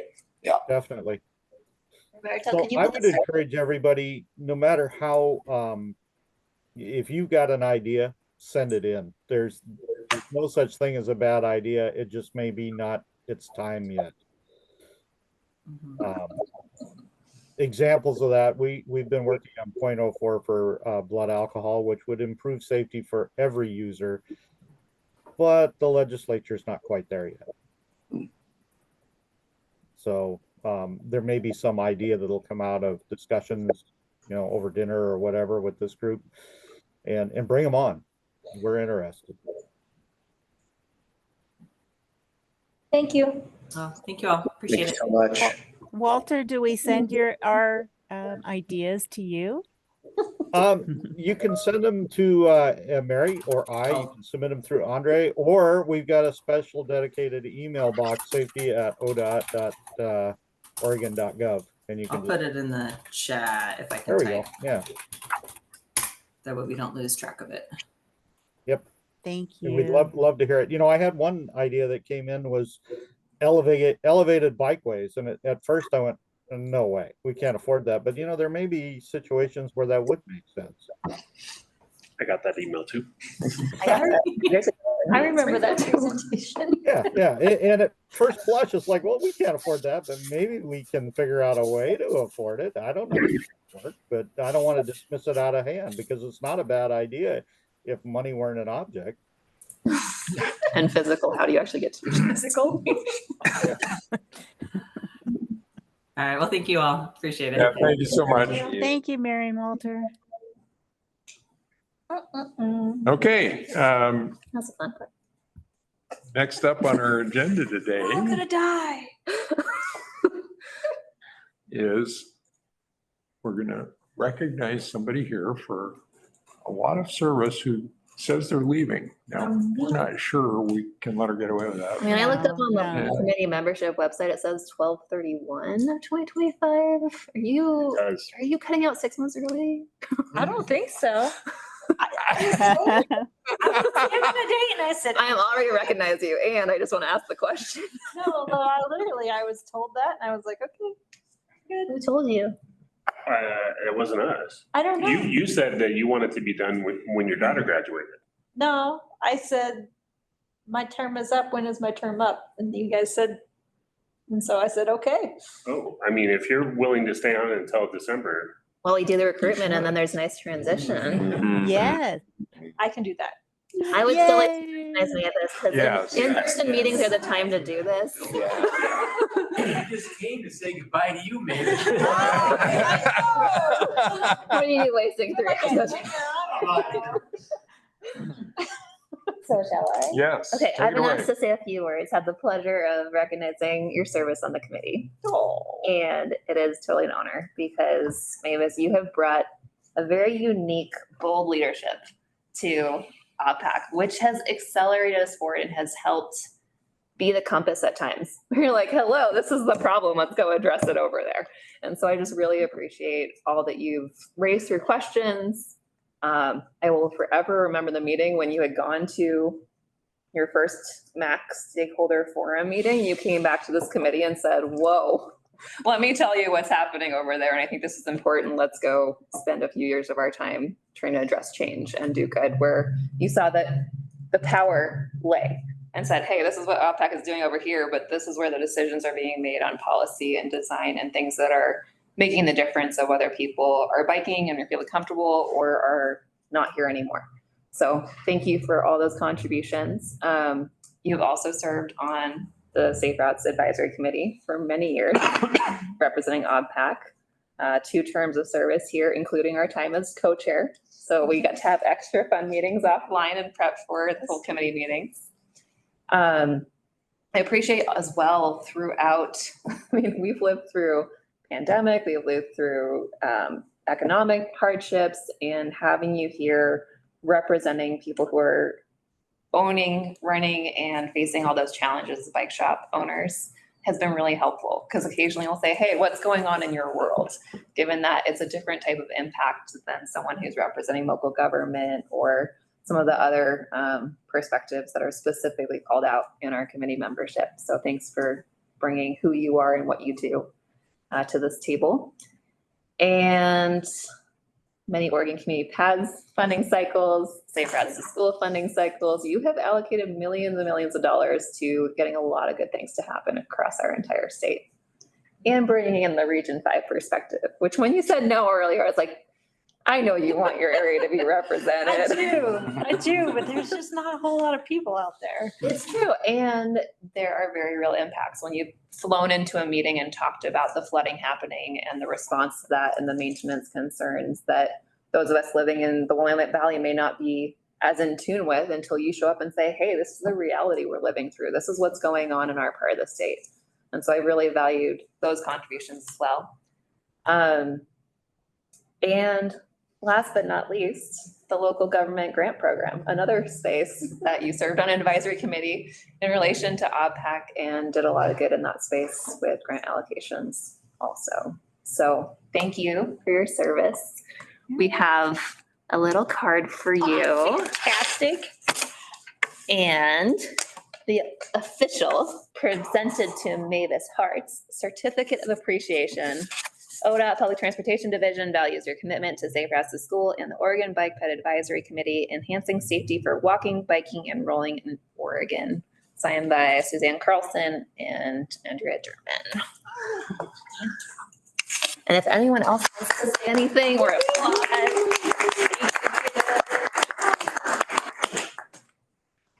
The end of a chapter-ish. You were a great co-chair, and thank you for staying till December. I can press you to December. Yeah. I thought it was now. I was given a date and I was like, okay. I guess I didn't ask Good thing I looked up our website membership list during the meeting. Okay. No, that's easy. Well, I remember I showed up to my first OPAC meeting as a member when you guys were the chair and the co-chair, and I was just like, wow, how do I live up to what's going on here? Fortunately, you're leaving, so I don't have to. Far better. Thank you for taking the reins.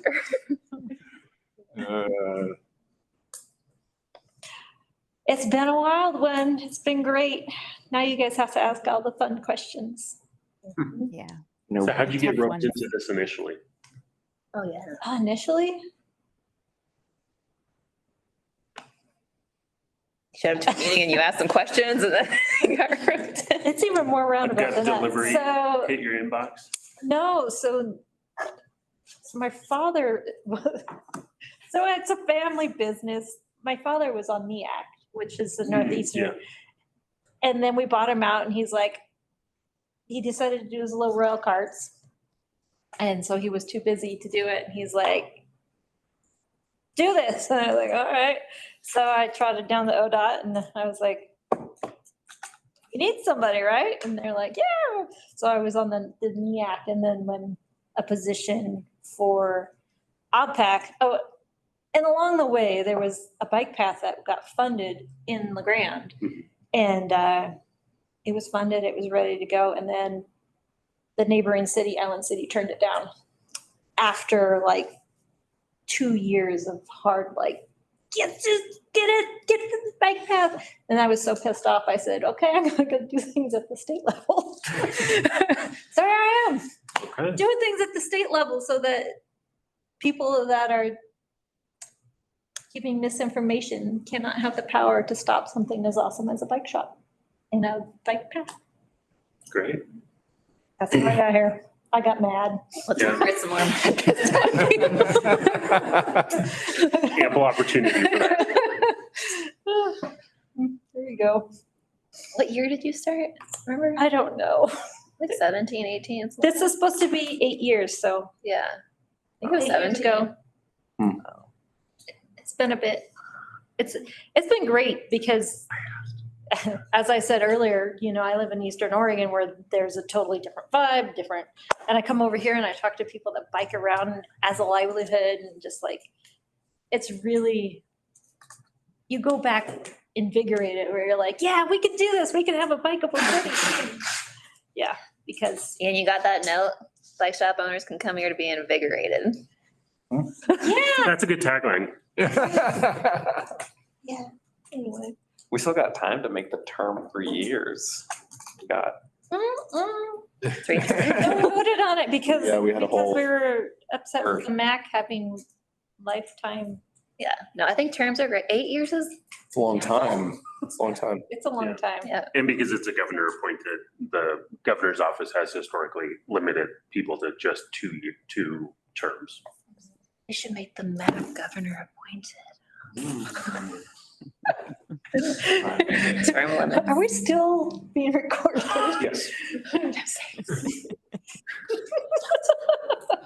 Feeling good. Thank you so much for your service. It's been a pleasure. Learned a lot from you. And I think we do need to continue to bring sort of your level of questioning to these meetings moving forward because you have a very specific way that I really admire. So thank you. You identify the hornet's nest and you know where to kick. There you go. Meeting adjourned. Yeah, exactly. Don't get confused, get to the source. So, yeah. But on that note, I think we can adjourn our meeting and enjoy the city. How about not adjourn yet? Okay. Uh-oh. Because Kathy's still here. We could ask if she wants to accept her. Oh, Perfect. yeah. And do we need a work group or do we have any loose ends on the whole recruitment thing? Are we good? No. We're gonna do some research for us. Research is happening. Yeah. Cool. Kathy, I assume you hear us. I'm here, yes. So Kathy, you were nominated and voted on as one of our co-chairs, and now you get to decide if you're going to accept that or not. I will. Thank you. Hey! Congratulations. Thank you, David. I'll have to have you help me because I don't know what I'm doing. That's okay. Well, That sounds like a co-chair. yeah. So I'm continuing as the other co-chair, so we'll get it figured out together. Great. Thank you. Thank you. Thank you. Okay. It's the gavel. Are we good, Beth? Where's our purple gavel? Yeah. We're good. I know, I never got to use Gavel. it. Don't know what you're talking about. We have a sparkly